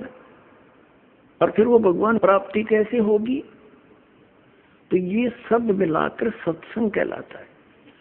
अब जैसे अब दास जो सत्संग जिस उद्देश्य से कर रहा है, इस दास का उद्देश्य है कि आप जी को जहां जहां आप लगे हुए हो और उस संत या महंत या पंथ को और उस ज्ञान को सत्य मानकर पहले उन्हीं से परिचित कराऊं कि कौड़ी को आप लाल लिए फिर रहे हो, और ये सब प्रमाण रह कर देने का दास का उद्देश्य है कि आपको इतना ट्रेंड कर दूं कि आप स्वयं परख लो और नकलियों ने छोड़ दो। तो पुण्यात्माओं, दास आपको वो पारखी बनाना चाहता है, इन नकलियों ने सब न छोड़ के लाल ग्रहण कर लिया, आके अपना कल्याण कराओ, धनी हो भक्ति का, आपका मोक्ष, आपके परिवार का मोक्ष होगा। और एक बार ये सभी, ये जितने भी नकली पंथ हैं खत्म तो होंगे, क्योंकि परमात्मा का वचन है कबीर साहब का। अभी घना टाइम ना लग गया इसमें, आते इतना इंटेलिजेंट मानव है, इंटरनेट तक बना लिए, सैटेलाइट ला बैठे, जो बिना करण का काम था उसमें लाग गए, परमाणु बना लिए और ऊपर अंडे गिरा धक्के खाते, बताओ खाकी खो क्या है। ये अपना जो पीछा छुटाना है, या भक्ति करके चलेंगे सतलोक में, ये बनावाएंगे असली, ये विज्ञान है जो तत्व ज्ञान, इसको समझेंगे, इस तरफ सब डाइवर्ट होंगे एकदम। आत्मा भटक रही है उसके लिए, और वो भटक रहा हमारे लिए। कबीर साहब कहते हैं, मैं रोवत हूँ सृष्टि को और सृष्टि रोवे मोहे। कहे कबीर, इस योग को समझ नहीं सकता कोई। हम तो उस भगवान को ढूंढ रहे हैं, हमें सुख हो, हमारे घर में बचाव हो, बाल बच्चों का बचाव हो, और हमें आवश्यक वस्तुएं उपलब्ध हो जिनकी हमें रिक्वायरमेंट है, और मोक्ष हो। फिर हम जाते हैं इधर उधर भटक रहे हैं। तो जिनके पास कख नहीं वहां हम सेट होकर बैठ गए, और दास इतने दिन तक शोर मचा रहा है, तुम गलत जा रहे हो, तुम्हारा जीवन नाश हो रहा है, मुझे न कहो तो निंदा करता है, तुमने निंदा की परिभाषा का ना पता। फिर तो यह निंदा है साची कहने की, तो यह निंदा तो दास पर छूटे को नहीं, पर यह निंदा नहीं है, एक महापरोपकार है। जब मैं कैसे चुप रह सकता हूँ, मुझे पता लग गया तुम्हारा जीवन नाश हो रहा है, मनुष्य जीवन को बालकों का खेल है मिलना। अब क्या बताते हैं परमात्मा कि काल ने कहा था कि चौथे युग में जीव आप कितने ले जाना, कल युग में 3 युगों में जीव थोड़े ले जाना। तब धर्मदास जी से बात हुई थी। धर्मदास जी ने कहा था भगवान मेरे तो काल का दूत पैदा हो गया नारायण दास, ये आपने क्लियर कर दिया, तो मेरा तो काल का वंश तल पड़ा। ये परमात्मा अब मैं तो मर गया, कति कलेजा पकड़ के बैठ जाता, क्यों वैसे था नरमात्मा का था, अब क्या होगा मेरा। तो भगवान ने कहा था कबीर जी ने, चला ना करे, तेरा 42 पीढ़ी तक वंश चलेगा। मैं बोला जी इस काल का वंश चलेगा, ये तो ना चल रहा था अच्छा भगवान ने, इस नारायण दास का तो ना चला तो अच्छा, बताइए तो काल का दूत है ये। तो परमात्मा ने कहा ये नहीं, तेरे को एक और अच्छी आत्मा में अपने कोटे तो दूंगा। अब 86 साल की उम्र लिख रखी है उनके इतिहास में। चूड़ामणि जी का जन्म हुआ, धर्मदास जी की 86 वर्ष की उम्र हो रही थी। ये देखिएगा, एक पुस्तक है आशीर्वाद शताब्दी ग्रंथ,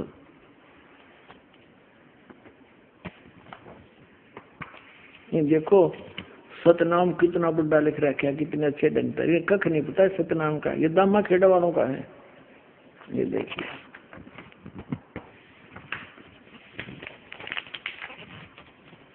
ये देखिएगा, ये है ग्रंथ परिचय आशीर्वाद ग्रंथ। ग्रंथ का नाम आशीर्वाद शताब्दी ग्रंथ। संरक्षक है पंत श्री हजूर प्रकाश मुनि नाम साहिब, जो वर्तमान में आचार्य कबीर पंथ दामा खेड़ा जिला रायपुर छत्तीसगढ़। प्रकाशक है श्री सतगुरु कबीर धर्मदास साहेब वंशावली, प्रतिनिधि सभा कबीर धर्मनगर दामा खेड़ा रायपुर छत्तीसगढ़।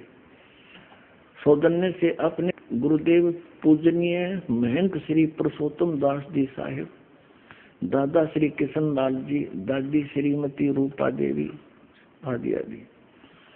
अच्छा, फिर है लेखक, लेख किसका है, पंत श्री गिरद मुनि नाम साहेब, डॉक्टर पार्शनाथ श्री महेंद्र सिंह वर्मा। प्रवचन है पंत श्री प्रकाश मुनि साहेब। ये सारा कुछ इनका लिख रखा है। मुद्रक है विजय लक्ष्मी ऑफसेट नागपुर दूरभाष, इतने इतने। और ये है वर्तमान में दामा खेड़ा के अंदर प्रकाश मुनि नाम के कबीर धर्मनगर दामा खेड़ा शताब्दी वर्ष पर शुभकामनाएं। ये श्री प्रकाश मुनि जी महाराज हैं। ये सन 2004 में इन्होंने कोई ये छापे हैं। अब इसमें क्या लिखा है ये देखिएगा, यहाँ लिखा इधर तो इसमें धनी धर्मदास जी बैठे हैं, इनका फोटो लगा रखा है। यहाँ इन्होंने प्रमाण दिया है धनी धर्मदास जी साहेब सतगुरु कबीर साहब के अनन्य भक्त एवं परम शिष्य धनी धर्मदास साहिब जी कबीर पंथ के आधार शिला है। धनी धर्मदास जी साहिब के माध्यम से ही सतगुरु का अखंड ज्ञान और अथाह अनुभव सर्वसुलभ हो पाया।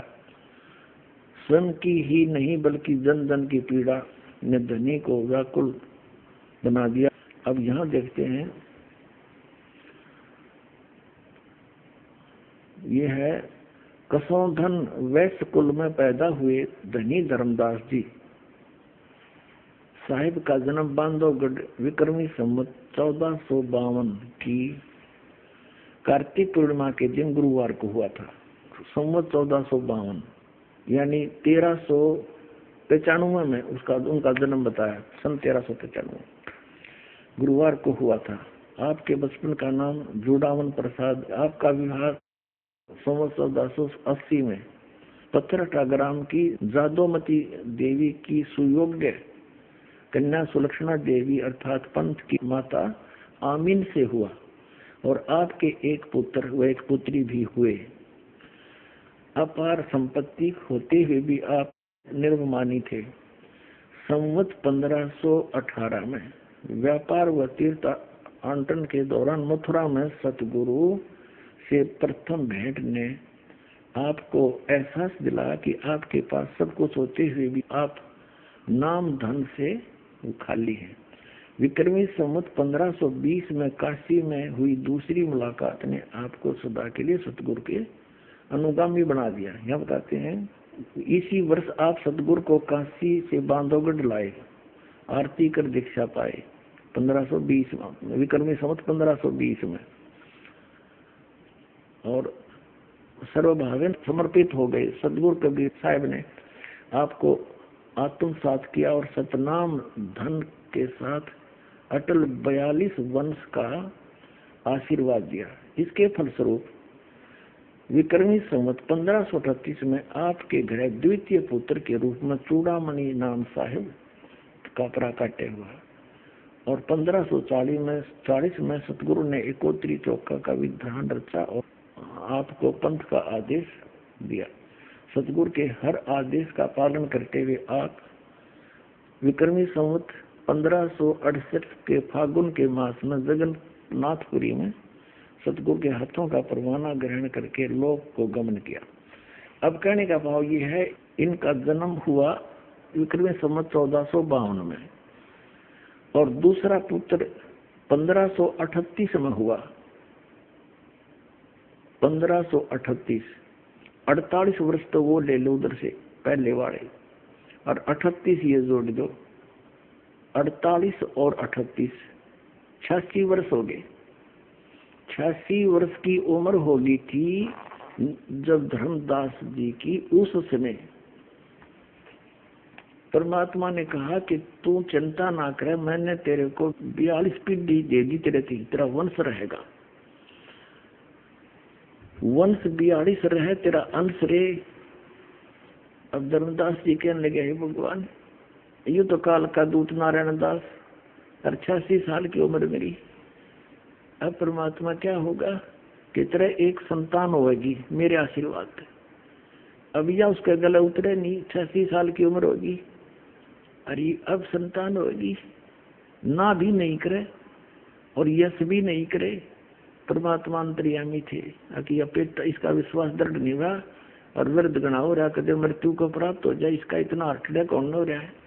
तो परमेश्वर कबीर जी ने ऐसे आशीर्वाद किया, ऐसे सतलोक से एक बालक आया, उसके आंगन में लेट गया, हाथ पैर मारे, नवजात शिशु। अब देख धर्मदास, 10वें महीने तेरी पत्नी की गर्भ से ये बालक जन्म होगा, तेरा जच्चो चाहे ना जच्चो। ने बोला जी जच जीवता है, जब इसी लीला देखी और फिर वो बच्चा वापस कर दिया, आत्मा गई। 10वें महीने आमिनी के गर्भ से चूड़ामणि जी का जो है जन्म हुआ, उसको मुक्तामणि नाम साहिब भी कहने लगे। तो कबीर परमात्मा ने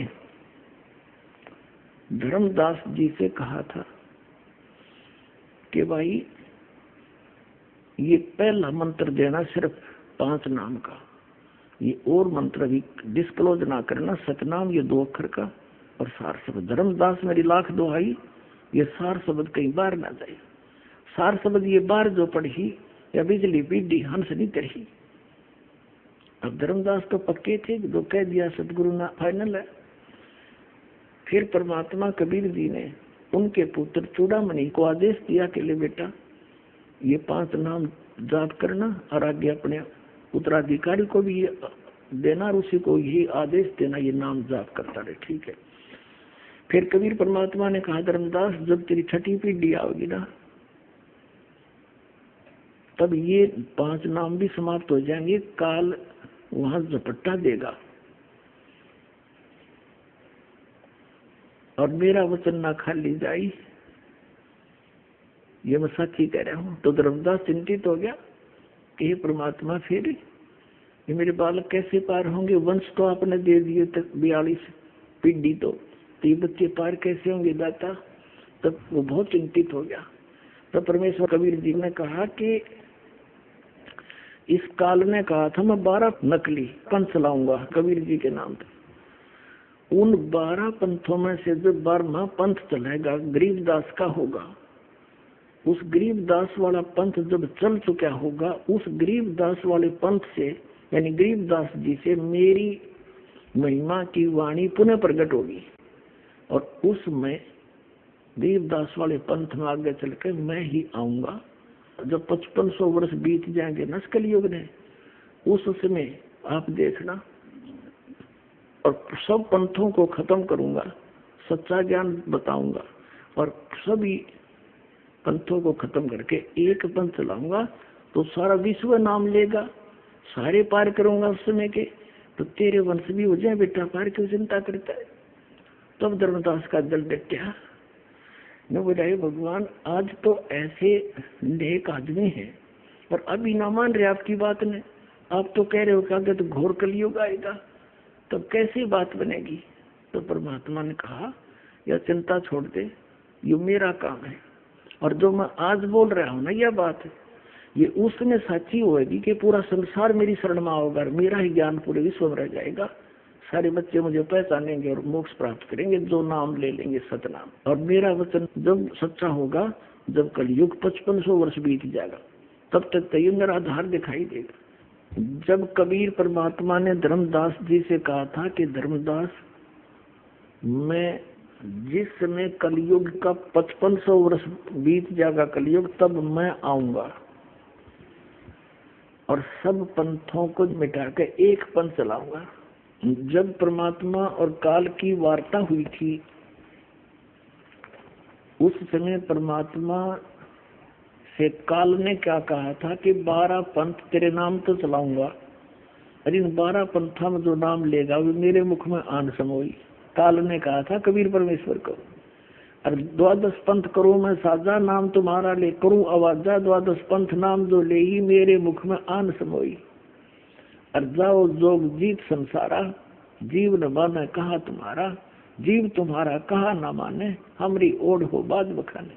तब परमात्मा ने कहा था डट जा, आन दे टाइम, तब मैं क्या करूंगा तेरे संग में, क्या बताया है। उसके लिए देखिएगा कबीर सागर।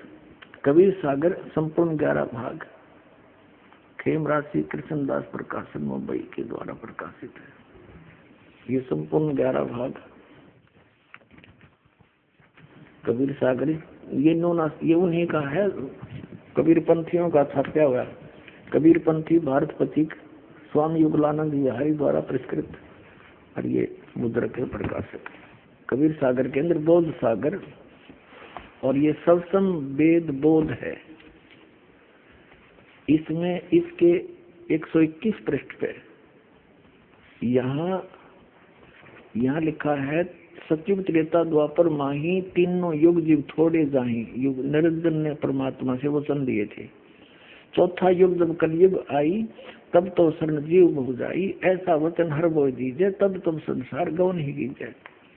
अब परमात्मा ने कहा था, अरे काल पर पंथ पसारा, तीनों युग जीवन दुख डारा, बिनती तोरी लीन में मानी, मोह को ठगे काल अभिमानी। चौथा युग जब कलयुग आई, तब हम अपनो वंश पठाई, काल फंद छूटे नर लोई, सकल सृष्टि परवानी खोई।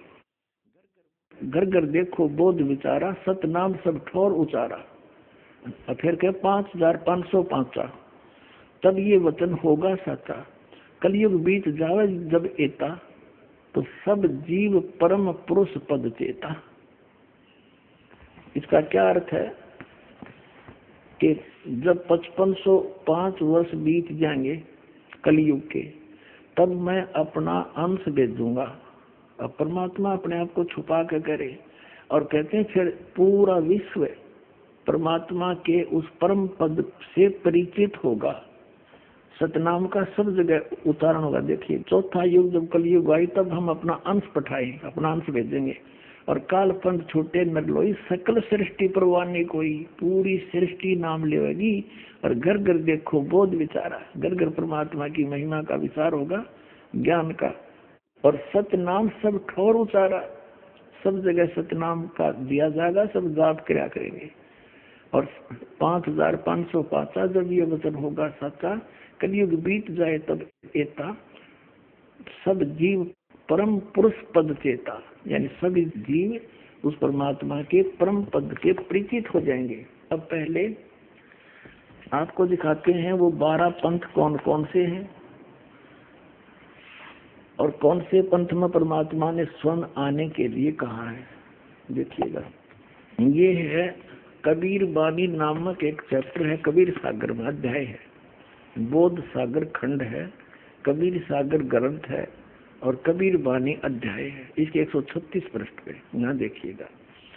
द्वादश पंथ चलो सो भेद, क्या बताया है कि द्वादश पंथ काल फुरमाना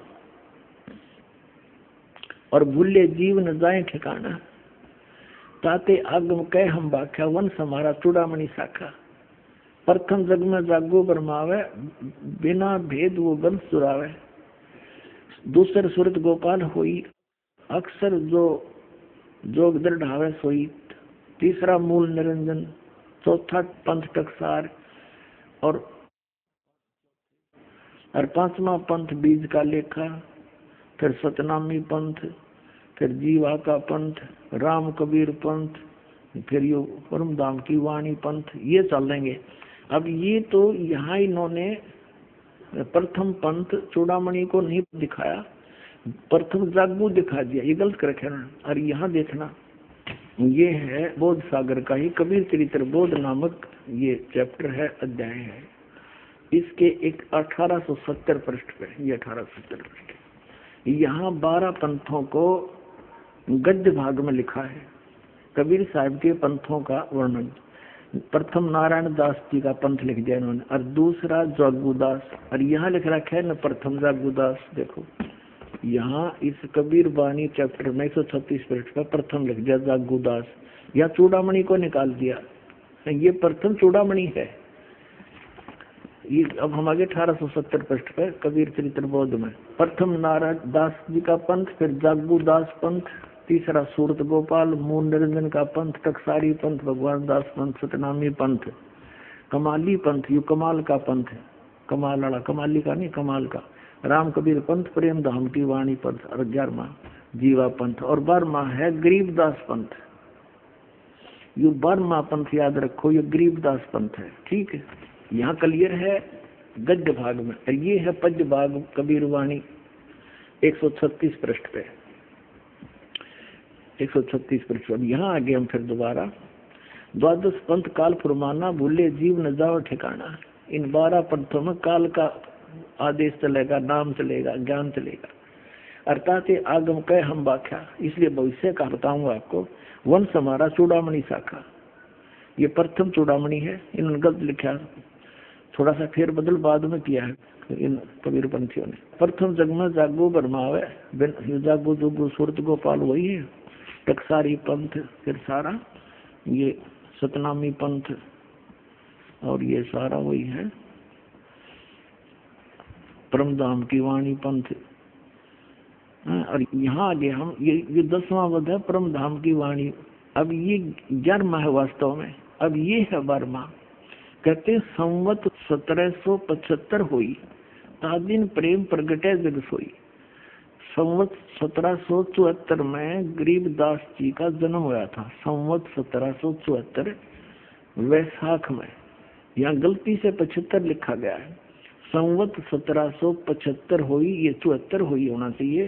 तादिन प्रेम प्रगट है जग सोई, 12वां पंथ का प्रवर्तक तब प्रगट होगा। आज्ञा रहे ब्रह्म बोध लावे, कोली चमार सब के घर खावे, यानी वो भेदभाव कम करेगा।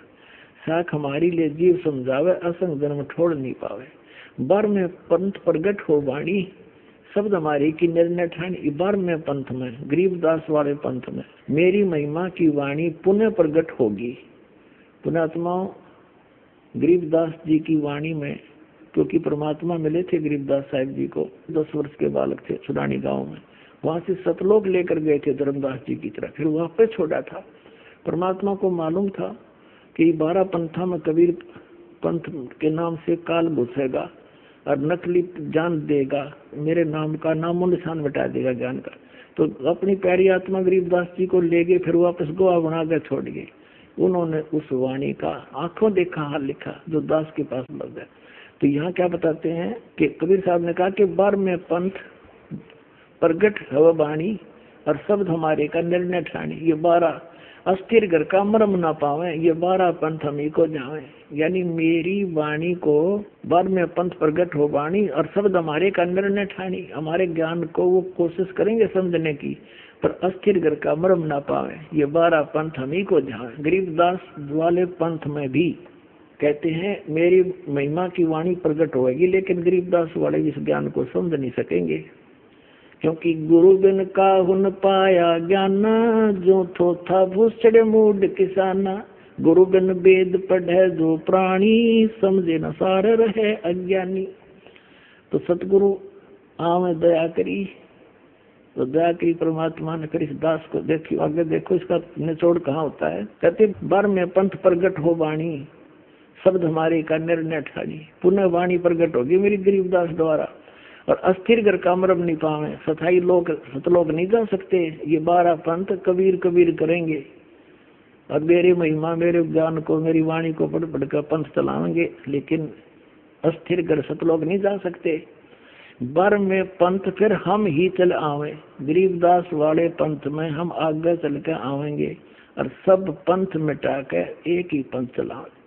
पुणात्माओं परमात्मा ने दास भेज दिया, सारा वो जो का तू देख ऐसा मान।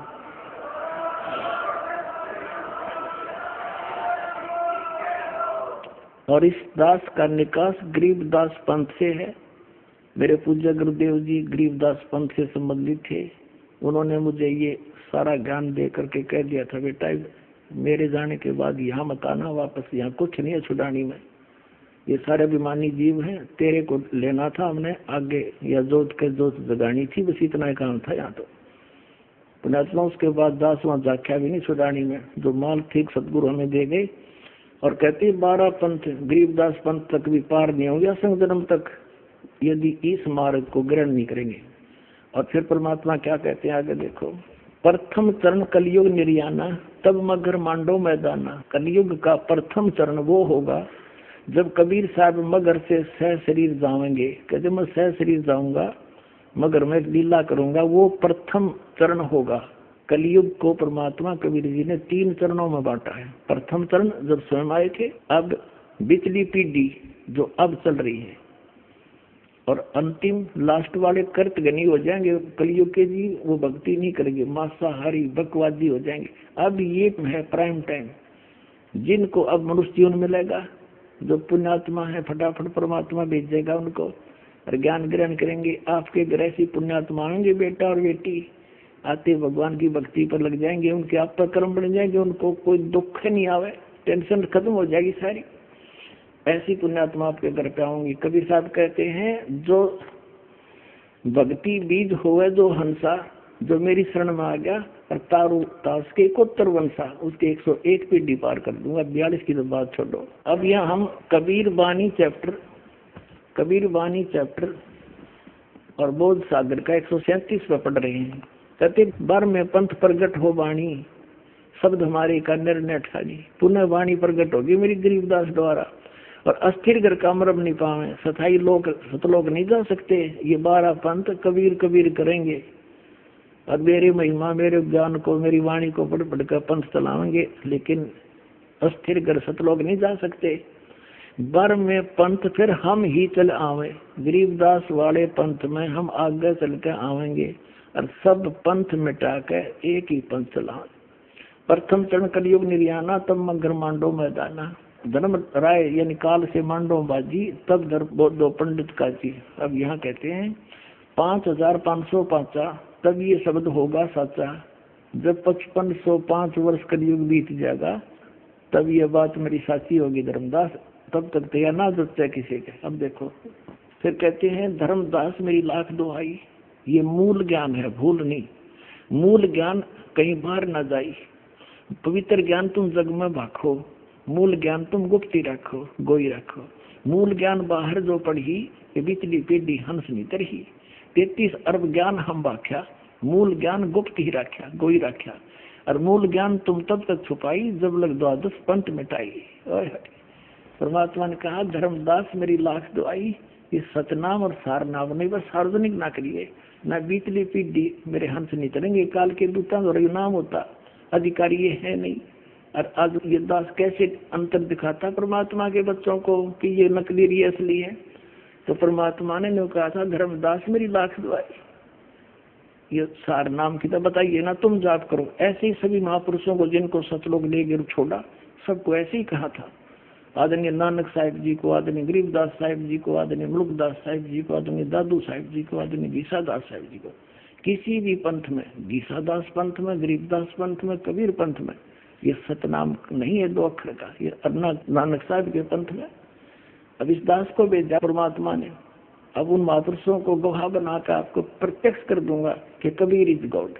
आगे देखो, अब थोड़ा सा और क्लियर करते हैं। 134 पृष्ठ पे देखो, इन 12 पंथ तो ये चल पड़े गरीबदास जी तक, और 13वां वंश ये दास आया है कबीर परमात्मा का। ये देखिएगा, ये कबीर वाणी बोध सागर में है, बोध सागर कबीर वाणी चैप्टर है, 134 पृष्ठ पे नीचे आ गया। वंश प्रकार, अब प्रथम वंश उत्तम, ये चूड़ामणि जी है। दूसरा वंश अहंकारी, तीसरा वंश प्रचंड, और चौथा वंश बिरहे, 5वां वंश निंद्रा, 6वां वंश उदास, और 7वां वंश ज्ञान चतुराई, 8वां वंश पंथ विरोध, 9वां वंश पंथ पूजा, 10वां वंश प्रकाश, 11वें वंश प्रकट सारा, 12वें पंथ प्रगट होवे उजियारा। ये गरीबदास जी का 12वां पंथ। इसमें मेरी महिमा की पुण्य वाणी का कुछ प्रकाश सा होगा, थोड़ा थोड़ा उजियारा सा होगा, धुंधला धुंधले सी। यानी गरीबदास जी वाले पंथ के जितने भी गरीबदासी पंथ है, मेरे गुरुदेव ने छोड़कर जितने भी संत महंत दास ने खूब छान मारे थे, उनके पास ना तो ये मंत्र, कोई तो ओम नमः शिवाय, कोई ओम भागवते वसुदेव नमः, कोई सतगुरु सतगुरु है, कोई केवल सोम सोम देता है। यानी इस तरह के वो अटपट कर रहे हैं, कोई यथार्थ नाम नहीं उनके पास। और वो गरीबदास जी वाले कबीर साहब को श्री कृष्ण का अवतार मानते, विष्णु जी का, गरीबदास जी को भी, कबीर साहब जी को भी। तो पार होंगे फिर। कमाल की बात है, एक झलक दिखाता हूँ। ये देखिएगा, एक जीवन चरित्र है आदरणीय गरीबदास साहब जी का। इसके लेखक हैं अवधूत भक्त राम जी, संत भूरी वालों के शिष्य। ये ओम से शुरू करते हैं, ओम श्री गरीबाचार्यो विजेतराम ओम, सतगुरु दाता है कलमाई, प्राण उदाहरण उतरे साई। पूज्यपाद प्रातः स्मरणीय अनंत श्री विभूषित 1008 श्री जगत गुरु श्री गरीबाचार्य जी महाराज का संक्षिप्त जीवन चरित्र, संक्षिप्त जीवन चरित्र। और इसको किसने छपाया है? अवधूत स्वामी भक्तराम। देखिएगा, इसके 2 भाग हैं। फर्स्ट भाग में ये भूमिका आदि है, इसमें भूमिका के अंदर इन्होंने 33 पृष्ठ पर, ये 32 पृष्ठ है इधर को, ये 33 पृष्ठ है इधर। इसमें क्या कहा कि सबसे पूर्व में एकमात्र निराकार ब्रह्म था। इसी को श्रुति भी बतलाती है कि सदैव सोम एतम अग्रम आसीत इत्यादि। ठीक है, और आगे दिखाते हैं आपको। अब सेकंड भाग में दिखाते हैं आपको जीवन चरित्र शुरू होता है गरीबदास जी महाराज का। 10 पृष्ठ पर देखिएगा यहाँ पर। इसलिए भगवान श्री कृष्ण में अपनी भक्ति को स्थिर करके निश्चल मन से के द्वारा उन्हीं का श्रवण मनन कीर्तन ध्यान और पूजन आदि करना चाहिए, कहा भी है। फिर यहाँ 11 पृष्ठ पर आ गया, प्रश्न उत्तर चल रहा है।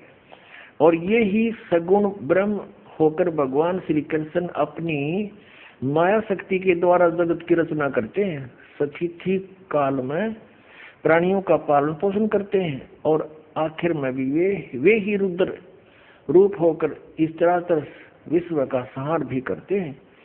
और यही सृष्टि, सतिथि और विनाश, ये 3 प्रकार के ही तो उनके कर्म है। ठीक,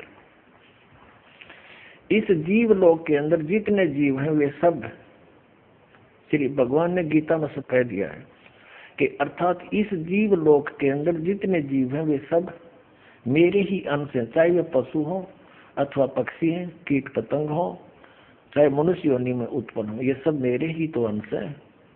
अतः मैं उनमें से किसी भी रूप को धारण करके अवतरित हो सकता हूँ।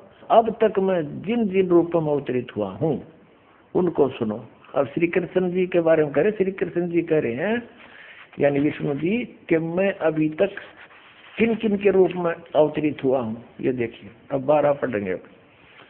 जीवन चरित्र गरीबदास जी ये कहते हैं 1 नंबर पर अवतार हुआ हूँ सनकादिक अवतार, फिर वराह अवतार, नर नारायण अवतार, कपिल अवतार, नारद अवतार, यज्ञ अवतार, दत्तात्रेय अवतार, ऋषभ अवतार, मत्स्य अवतार, ऐसे नरसिंह अवतार, और फिर श्री कृष्ण अवतार और हरि अवतार, कबीर अवतार और गरीबदास अवतार और नानक अवतार। देखो इनकी अकल देखो कहाँ सेट कर रखा है। अरे परम अक्षर ब्रह्म कबीर साहब सारी सृष्टि के रचने वाले, गरीबदास जी वाले कबीर साहब को श्री कृष्ण का अवतार मानते, विष्णु जी का, गरीबदास जी को भी कबीर साहब जी को भी, तो पार होंगे फिर। कमाल की बात है। उन आत्माओं इस दास के विषय में आपको बहुत बार प्रमाणित किया है कि कबीर परमेश्वर जी ने इस दास को भेजा है। वो कंप्लीट कोर्स देकर संपूर्ण अध्यात्म ज्ञान, वो मूल ज्ञान है और सार शब्द। अभी तक ये छुपा के रखना था, जब तक 5500 वर्ष कलयुग नहीं बीत जाएगा तब तक इसको डिस्क्लोज नहीं करना था। और जब ये समय आया कबीर परमेश्वर जी ने दास को स्पेशल आदेश दिया, स्पेशल ला करके और कहा कि शुरू कर दे, मैं तेरे साथ रहूंगा, चिंता मत करना। अब समय आ गया इसको डिस्क्लोज करने का, तो वो अब डिस्क्लोज कर दियागा। अब कबीर साहब कहते हैं ये 12 पंथ अमी को जावे, ये कबीर नाम से जो पंथ चल रहे हैं कबीर साहब को मानते हैं, लेकिन साधना ठीक नहीं है और अस्थिर घर का मरम नहीं पावे। वो कौन से? ये 12वां पंथ गरीबदास जी का पंथ है। और 12वें पंथ में गरीबदास वाले पंथ में कहा कि गरीबदास वाले पंथ तक के व्यक्ति उस सतलोक नहीं जा सकते, असंग जन्म छोड़ नहीं पावे। असंग जन्म तक गरीबदास पंथ के भी असंग जन्म तक सतलोक नहीं जा सकते, क्योंकि उनकी साधना गलत है। क्योंकि दास ने गरीबदास पंथ की पूरी पद्धति का पता है। उसमें क्या नाम देते हैं? सबसे ज्यादा गरीबदास पंथ का फैलाव श्री भूरी वाले महाराज जी से हुआ है, जो पंजाब रामपुर के रहने वाले थे। और वहां से वो विकसित हुए गरीबदास पंथ में किसी संत से। उन्होंने कठोर घोर तप किए, जैसे आम ऋषि महर्षि किया करते थे, और सोहम का जाप करते थे, 100 बार हम अंदर। गरीबदास पंथ में एक हांडी में 2 पेट किए जा रहे हैं। संतों को जो लाल कपड़े ले लेते हैं, संत बन जाते हैं, उनको देते सोहम नाम, वो भी 200 बाहर हम अंदर। और गृहस्थियों को देते हैं ओम भगवते वासुदेव नमः, या ओम नमः शिवाय, या सतगुरु सतगुरु। कमाल के आदमी हो। सबने जाना वही है, संतों ने भी वही जाना। वो भी तो इंसान है, वो कुछ से मिनिस्टर लाग गए एक लाल कपड़े पहन के, जब ज्ञान उनके पास है ही नहीं। और ऐसे गृहस्थी ने भी वही जाना है। तो दोनों की एक का साधना होती है। ये मूर्ख बना रहे हैं, इनने तो काम कर रखा है। एक व्यक्ति गाड़ी से उतरा, स्टेशन पर जाना था उसने आगे। उसने सोचा कुछ फल ले आता हूँ, वो थोड़ा आगे चला गया। तब तक वो गाड़ी चली गई, दूसरी गाड़ी वहीं आकर लग गई। उसने जाना था अमृतसर और वो गाड़ी लग गई बम्बई जाने वाली। जिस स्थान से उतरा था उसी स्थान पर जो कंपार्टमेंट लगा था उसी में चढ़ गया, और ऊपर की सीट पर बैठा था। रात का समय था, ऊपर वाली पर चढ़ गया। गाड़ी चल पड़ी। काफी दूर गाड़ी जाली, तब उसने नीचे वाले से पूछा कि आप कहाँ उतरोगे? जो उसकी सीट के नीचे बैठा था उसी कंपार्टमेंट में, वो नीचे वाला कहने लगा मैं बम्बई जाऊंगा। अब उसने जाना था अमृतसर दिल्ली से। अब उसको ये शंका हुई नहीं कि तू गाड़ी दूसरी में बैठ लिया। तो वो क्या कहता है, भाई साइंस ने बड़ी तरक्की कर दी, ऊपर वाला जा रहा अमृतसर, नीचे वाला जा रहा बम्बे। वाह भाई वाह। गरीबदास पंथ वाले ऐसी तरक्की कर रहे हैं, संत तो जपेंगे 100 बार करके हम अंदर, हर गृहस्थी जपो सतगुरु ओम नमः शिवाय, ओम भगवते वासुदेव नमः। खा के इनके पास अपना जीवन नाश कर दिया और दुनिया को डुबो दिया। तो समझदार ने इतना बतेरा संकेत, जब इनकी छुरी गलत है, प्रैक्टिकल कैसा होगा, वो भी सही होगा। ये ब्रह्म को कंप्लीट गॉड मानते हैं, ब्रह्म को पूर्ण परमात्मा मानते हैं, यानी सबसे पहले ब्रह्म था। अरे ब्रह्म तो काल है, पर ब्रह्म यो अक्षर पुरुष है और परम अक्षर ब्रह्म, गीता जी अध्याय नंबर 8 के श्लोक नंबर 3 में जिसके विषय में कहा है, वो है पूर्ण परमात्मा, वो सत्य पुरुष है, वो कबीर जी है। हमने प्राप्ति करनी है उस परम अक्षर ब्रह्म की, और ये अटके पड़े ब्रह्म पे। श्री कृष्ण जी क्या होता है, कबीर साहब को बताओ, देख इनकी अकल। इसलिए कबीर सागर में कहा कि ये गरीबदास पंथ वाले तक ये असक जन्म छोड़ नहीं पावे, और ये 12 पंथ हम ही को जावे। सब कबीर साहब को मानते हैं, आपको दिखाते हैं वो 12 पंथ कौन कौन से हैं और कौन से पंथ में परमात्मा ने स्वयं आने के लिए कहा है। उसके लिए देखिएगा कबीर सागर। कबीर सागर संपूर्ण 11 भाग, खेमराज श्री कृष्णदास प्रकाशन मुंबई के द्वारा प्रकाशित है। ये संपूर्ण 11 भाग, ये उन्हीं का है, कबीर पंथियों का छापा हुआ है। कबीर पंथी भारत पथिक स्वामी युगलानंद विहारी द्वारा prescript, और ये मुद्रक के प्रकाशक। ये है कबीर बानी नामक एक चैप्टर है, कबीर सागर में अध्याय है, बोध सागर खंड है, कबीर सागर ग्रंथ है और कबीर बानी अध्याय है। इसके 136 पृष्ठ पे यहाँ देखिएगा। 12 पंथ चलो सो भेद, क्या बताया है कि 12 पंथ काल फुरमाना और भूले जीव न जाए ठिकाना, ताते आगम कह हम बाख्या वन समारा चूड़ामणि शाखा। प्रथम जग में जागो बरमावे, बिना भेद वो गंध सुरावे। दूसर सुरत गोपाल होई, अक्सर जो जोग दृढ़ावे सोई। तीसरा मूल निरंजन, चौथा पंथ टकसार और 5वां पंथ बीज का लेखा। फिर सतनामी पंथ, फिर जीवा का पंथ, राम कबीर पंथ, फिर ये परम धाम की वाणी पंथ, ये चलेंगे। अब ये तो यहाँ इन्होंने प्रथम पंथ चूड़ामणि को नहीं दिखाया, प्रथम जागू दिखा दिया, ये गलत कर रखा ना। और यहाँ देखना, ये है बोध सागर का ही कबीर चरित्र बोध नामक ये चैप्टर है, अध्याय है। इसके एक 1870 पृष्ठ पे, ये 1870 पृष्ठ, यहाँ 12 पंथों को गद्य भाग में लिखा है।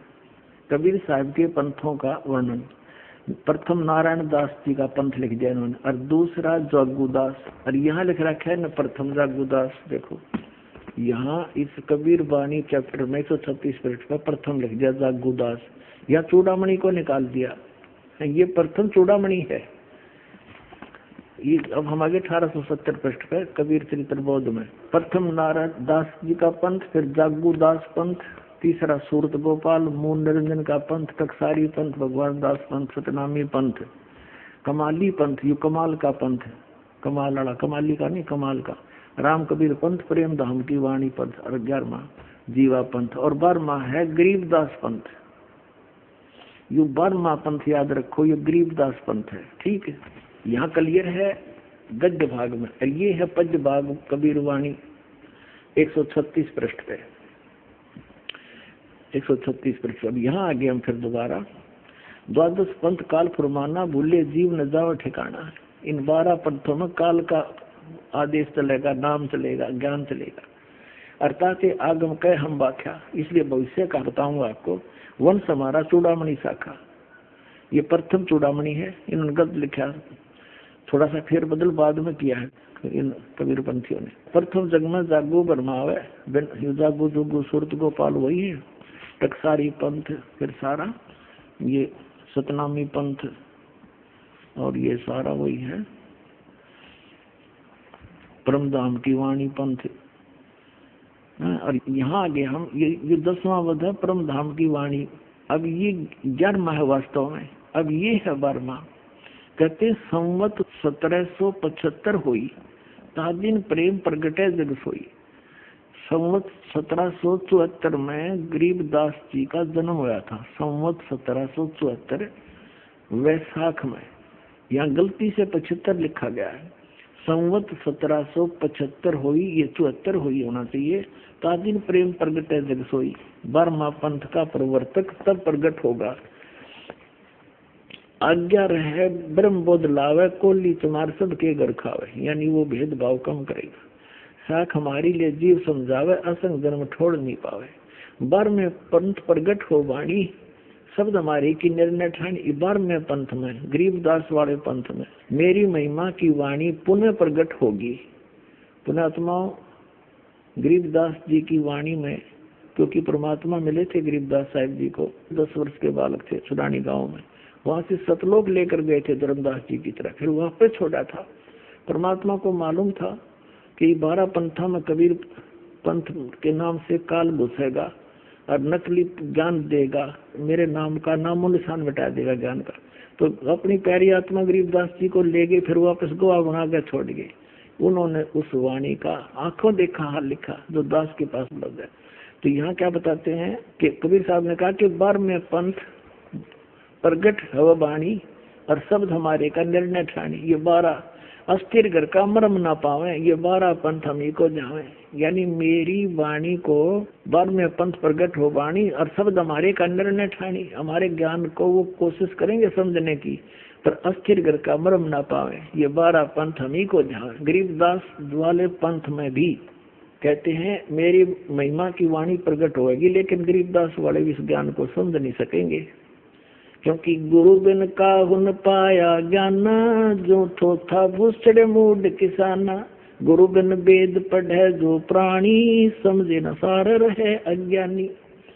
तो सतगुरु आम दया करी, तो दया करी परमात्मा ने। फिर इस दास को देखियो, आगे देखो इसका निचोड़ कहाँ होता है। कहते 12वें पंथ प्रगट हो वाणी, शब्द हमारे का निर्णय ठानी। पुनः वाणी प्रगट होगी मेरी गरीबदास द्वारा, और अस्थिर घर का मरम नहीं पावे, सथाई लोग सतलोक नहीं जा सकते। ये 12 पंथ कबीर कबीर करेंगे और मेरी महिमा मेरे ज्ञान को मेरी वाणी को पढ़ पढ़ कर पंथ चलाएंगे, लेकिन अस्थिर घर सतलोक नहीं जा सकते। 12वें पंथ फिर हम ही चल आवे, गरीबदास वाले पंथ में हम आगे चल के आवेंगे और सब पंथ मिटा के एक ही पंथ चलावे। पुणात्माओं, परमात्मा ने दास भेज दिया, सारा वो जो का तू देख ऐसा मानो।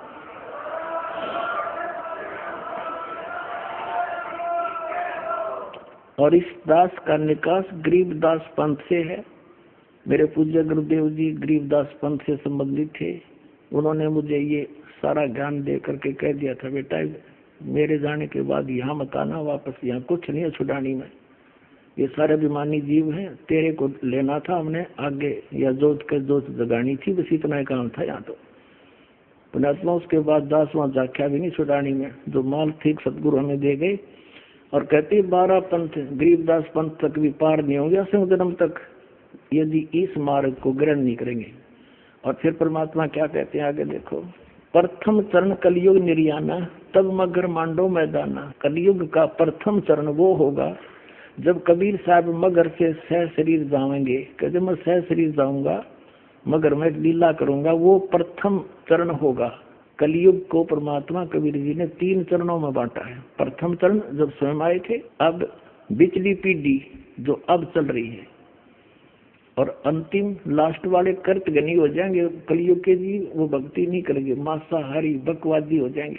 अब ये प्राइम टाइम जिनको अब मनुष्य जीवन मिलेगा, जो पुण्यात्मा है फटाफट परमात्मा भेजेगा उनको और ज्ञान ग्रहण करेंगे। आपके घर ऐसी पुण्यात्मा होंगे बेटा और बेटी, आते भगवान की भक्ति पर लग जाएंगे, उनके आप पर कर्म बन जाएंगे, उनको कोई दुख नहीं आवे, टेंशन खत्म हो जाएगी सारी। ऐसी पुण्यात्मा आपके घर पे आऊंगी। कबीर साहब कहते हैं जो भक्ति बीज होवे जो हंसा, जो मेरी शरण में आ गया और तारू तास के कोत्तर वंशा, उसके 101 पीढ़ी पार कर दूंगा। 42 की तो बात छोड़ो। अब यहाँ हम कबीर बानी चैप्टर और बोध सागर का 137 पे पढ़ रहे हैं। कहते बर में पंथ प्रगट हो वाणी, शब्द हमारे का निर्णय ठानी, पुनः वाणी प्रगट होगी मेरी गरीबदास द्वारा। और अस्थिर घर का मरम नहीं पावे, सथाई लोग सतलोक नहीं जा सकते। ये 12 पंथ कबीर कबीर करेंगे और मेरी महिमा मेरे ज्ञान को मेरी वाणी को पढ़ पढ़ कर पंथ चलाएंगे, लेकिन अस्थिर घर सतलोक नहीं जा सकते।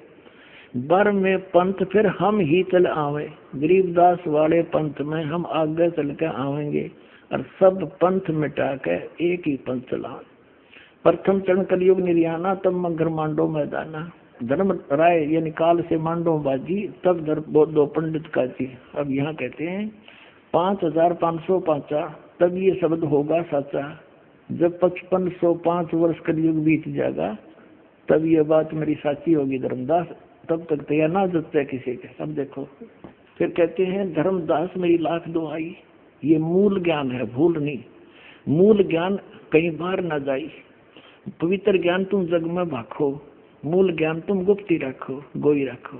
मूल ज्ञान बाहर जो पढ़ी, ये बिचली पीढ़ी हंस नहीं तरही। 33 अरब ज्ञान हम बाख्या, मूल ज्ञान गुप्त ही रख्या गोई रख्या। और मूल ज्ञान तुम तब तक छुपाई, जब लग 12 पंथ मिटाई। परमात्मा ने कहा धर्मदास मेरी लाख दुआई, इस सतनाम और सारनाम नहीं बस सार्वजनिक ना करिए, ना बीतली पीढ़ी मेरे हंस नहीं चलेंगे। काल के दूता और नाम होता, अधिकारी ये है नहीं। और आज ये दास कैसे अंतर दिखाता परमात्मा के बच्चों को कि ये नकली ये असली है। तो परमात्मा ने कहा था धर्मदास मेरी लाख दुआई, ये सार नाम की तो बताइए ना, तुम जाप करो। ऐसे ही सभी महापुरुषों को जिनको सतलोक ले गए छोड़ा, सबको ऐसे ही कहा था। आदरणीय नानक साहिब जी को, आदरणीय गरीबदास साहिब जी को, आदरणीय मुल्कदास साहिब जी को, आदरणीय दादू साहिब जी को, आदरणीय गीसादास साहिब जी को। किसी भी पंथ में, गीसादास पंथ में, गरीबदास पंथ में, कबीर पंथ में ये सतनाम नहीं है 2 अक्षर का। ये नानक साहिब के पंथ में अब इस दास को भेजा परमात्मा ने। अब उन महापुरुषों को गवाह बनाकर आपको प्रत्यक्ष कर दूंगा कि कबीर इज गॉड। आगे देखो, अब थोड़ा सा और क्लियर करते हैं। 134 पृष्ठ पर देखो, इन 12 पंथ तो ये चल पड़े गरीबदास जी तक, और 13वां वंश ये दास आया है कबीर परमात्मा का। ये देखिएगा, ये कबीर बानी बोध सागर में है। बोध सागर कबीर बानी चैप्टर है, 134 पृष्ठ पर नीचे आ गया। वंश प्रकार, अब प्रथम वंश उत्तम, ये चूड़ामणि जी है। दूसरा वंश अहंकारी, तीसरा वंश प्रचंड, और चौथा वंश बिरहे, 5वां वंश निंद्रा, 6वां वंश उदास, और 7वां वंश ज्ञान चतुराई, 8वां वंश पंथ विरोध, 9वां वंश पंथ पूजा, 10वां वंश प्रकाश, 11वें वंश प्रकट सारा, 12वें पंथ प्रगट होवे उजियारा। ये गरीबदास जी का 12वां पंथ। इसमें मेरी महिमा की पुण्य वाणी का कुछ प्रकाश सा होगा, थोड़ा थोड़ा उजियारा सा होगा, धुंधला धुंधले सी। तो अब इसने क्या बताया है, 12वां पंथ गरीबदास, 12वें वंश प्रगट होवे उजियारा। जैसे कहा था ना 12वें पंथ मेरी प्रगट हुआ वाणी, ये अगले पृष्ठ पे है, वो तो 134 पे 137 पे। 12वें पंथ प्रगट हुआ वाणी, शब्द हमारे का निर्णय ठानी। और 12वें पंथ में फिर हम ही चलावे और सब पंथ मिटा के एक पंथ चलावे।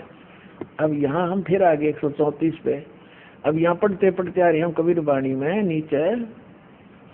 अब 12वें शब्द प्रगट हुआ उजियारा, यानी मेरी महिमा की वाणी में कुछ कुछ ज्ञान होगा कबीर साहब मेरा बारे में। और 13वें वंश मिटे सकल अंधियारा। अभी 13वां वंश ये दास है, अब सारा अंधेरा हट जाएगा, एक कबीर साहब भगवान रह जाएगा पूरे विश्व में। जब कबीर परमात्मा ने धर्मदास जी से कहा था कि धर्मदास मैं जिस समय कलयुग का 5500 वर्ष बीत जाएगा कलयुग, तब मैं आऊंगा और सब पंथों को मिटा के एक पंथ चलाऊंगा। उसके लिए देखिएगा सौसम वेद बोध कबीर सागर में। कबीर सागर संपूर्ण 11 भाग, खेमराज श्री कृष्णदास प्रकाशन मुंबई के द्वारा प्रकाशित है। ये संपूर्ण 11 भाग कबीर सागर, ये उन्हीं का है, कबीर पंथियों का छापा हुआ। कबीर पंथी भारत पथिक स्वामी युगलानंद विहारी द्वारा परिष्कृत, और ये मुद्रक के प्रकाशक। जब परमात्मा और काल की वार्ता हुई थी, उस समय परमात्मा से काल ने क्या कहा था कि 12 पंथ तेरे नाम तो चलाऊंगा, और इन 12 पंथा में जो नाम लेगा वो मेरे मुख में आन समोई। कबीर साहब ने कहा था 12 पंथ करूं मैं साजा, और नाम तुम्हारा ले करूं आवाजा। काल ने कहा था कबीर परमेश्वर को, और 12 पंथ करूं मैं साजा, नाम तुम्हारा ले करूं आवाजा। 12 पंथ नाम जो ले ही मेरे मुख में आन समोई। और जाओ जोग जीत संसारा, जीव न माने कहा तुम्हारा, जीव तुम्हारा कहा न माने, हमरी ओढ़ हो बाद बखाने। तब परमात्मा ने कहा था डट जा, आन दे टाइम, तब मैं क्या करूंगा तेरे संग में। क्या बताया है ये देखिएगा। बोध सागर, कबीर सागर के अंदर बोध सागर, और ये सबसम वेद बोध है। इसमें इसके 121 पृष्ठ पे यहाँ लिखा है, सतयुग त्रेता द्वापर माही, तीनों युग जीव थोड़े जाही। युग निरंजन ने परमात्मा से वचन दिए थे। चौथा युग जब कलयुग आई, तब तो शरण जीव बहु जाई, ऐसा वचन हर बोल दीजिए, तब तुम संसार गौन ही कीजिए। अब परमात्मा ने कहा था, अरे काल पर पंथ पसारा, तीनों युग जीवन दुख डारा, बिनती तोरी लीन में मानी, मोह को ठगे काल अभिमानी। चौथा युग जब कलयुग आई, तब हम अपनो वंश पठाई, काल फंद छूटे नर लोई, सकल सृष्टि परवानी खोई। घर घर देखो बोध विचारा, सत नाम सब ठोर उचारा। फिर के 5505, तब ये वचन होगा सच्चा, कलयुग बीत जावे जब एता, तो सब जीव परम पुरुष पद चेता। इसका क्या अर्थ है कि जब 5505 वर्ष बीत जाएंगे कलयुग के, तब मैं अपना अंश भेजूंगा। अब परमात्मा अपने आप को छुपा कर करे, और कहते हैं फिर पूरा विश्व परमात्मा के उस परम पद से परिचित होगा, उस भक्ति से, और सकल सतनाम का सब जगह उतारण होगा। देखिए, चौथा युग जब कलयुग आई, तब हम अपना अंश पठाए, अपना अंश भेजेंगे, और काल पंथ छोटे नर लोई, सकल सृष्टि परवानी कोई, पूरी सृष्टि नाम लेगी। और घर घर देखो बोध विचारा, घर घर परमात्मा की महिमा का विचार होगा, ज्ञान का। और सतनाम सब ठोर उचारा, सब जगह सतनाम का दिया जाएगा, सब जाप किया करेंगे। और कलयुग 5505, जब ये वचन होगा सच्चा, कलयुग बीत जाए तब एता, सब जीव परम पुरुष पद चेता, यानी सभी जीव उस परमात्मा के परम पद के परिचित हो जाएंगे। सबसम वेद बोध 121 पृष्ठ पर आपने पढ़ लिया था। 121 पृष्ठ पे यहाँ पर कि चौथा युग जब कलयुग आई, तब हम अपना अंश पठाई, काल फंद छूटे नर लोई, सकल सृष्टि परवानी कोई, पूरी सृष्टि नाम लेवेगी बंदी छोड़कर। कबीर साहब का घर घर देखो बोध विचारा, और सत नाम सब ठोर उचारा। खुले तौर पर बताया जाएगा फिर नाम सब पुण्यात्माओं का सतनाम का, वो 2 अक्षर का नाम है। और 5505, तब ये वचन मेरा होगा सच्चा, कलयुग बीत जाए तब एता, सब जीव परम पुरुष पद चेता, सब जीव परमात्मा के उसे परम पद से परिचित हो जाएंगे। अब देखना, ये कबीर साहब का फिर सौसम बोध ही चल रहा है। 171 पृष्ठ पर आ गए हम। अपने आत्माओं, इस पर लिखा है 500 और 500 जब कलयुग बीत जाए, तो महापुरुष फरमान तब जग तारण को आए। कबीर साहब कहते हैं जब यानी 5500 5500 कलयुग बीत जाएगा, जब एक महापुरुष आवेगा। वहां तो उन्होंने खुद कह दिया हम चल कर आएंगे, तो बार बार नौके का मांगेंगे तो वजह नहीं, तो स्पष्ट कर दिया कि महापुरुष फरमान तब जग तारण को आवे, हिंदू तुर्क आदि सब जेते जीव जहान, और सत नाम की साख गए ये पावा पद निर्वाण। पूरे जितने भी जीव हैं, हिंदू हैं, मुसलमान हैं, या कोई सिख है, कोई भी आगे जो चलेंगे सारे जितने भी जीव जहान में, और जो सत नाम की साख ले वो पावा पद निर्वाण। निर्वाण माने मोक्ष पद प्राप्त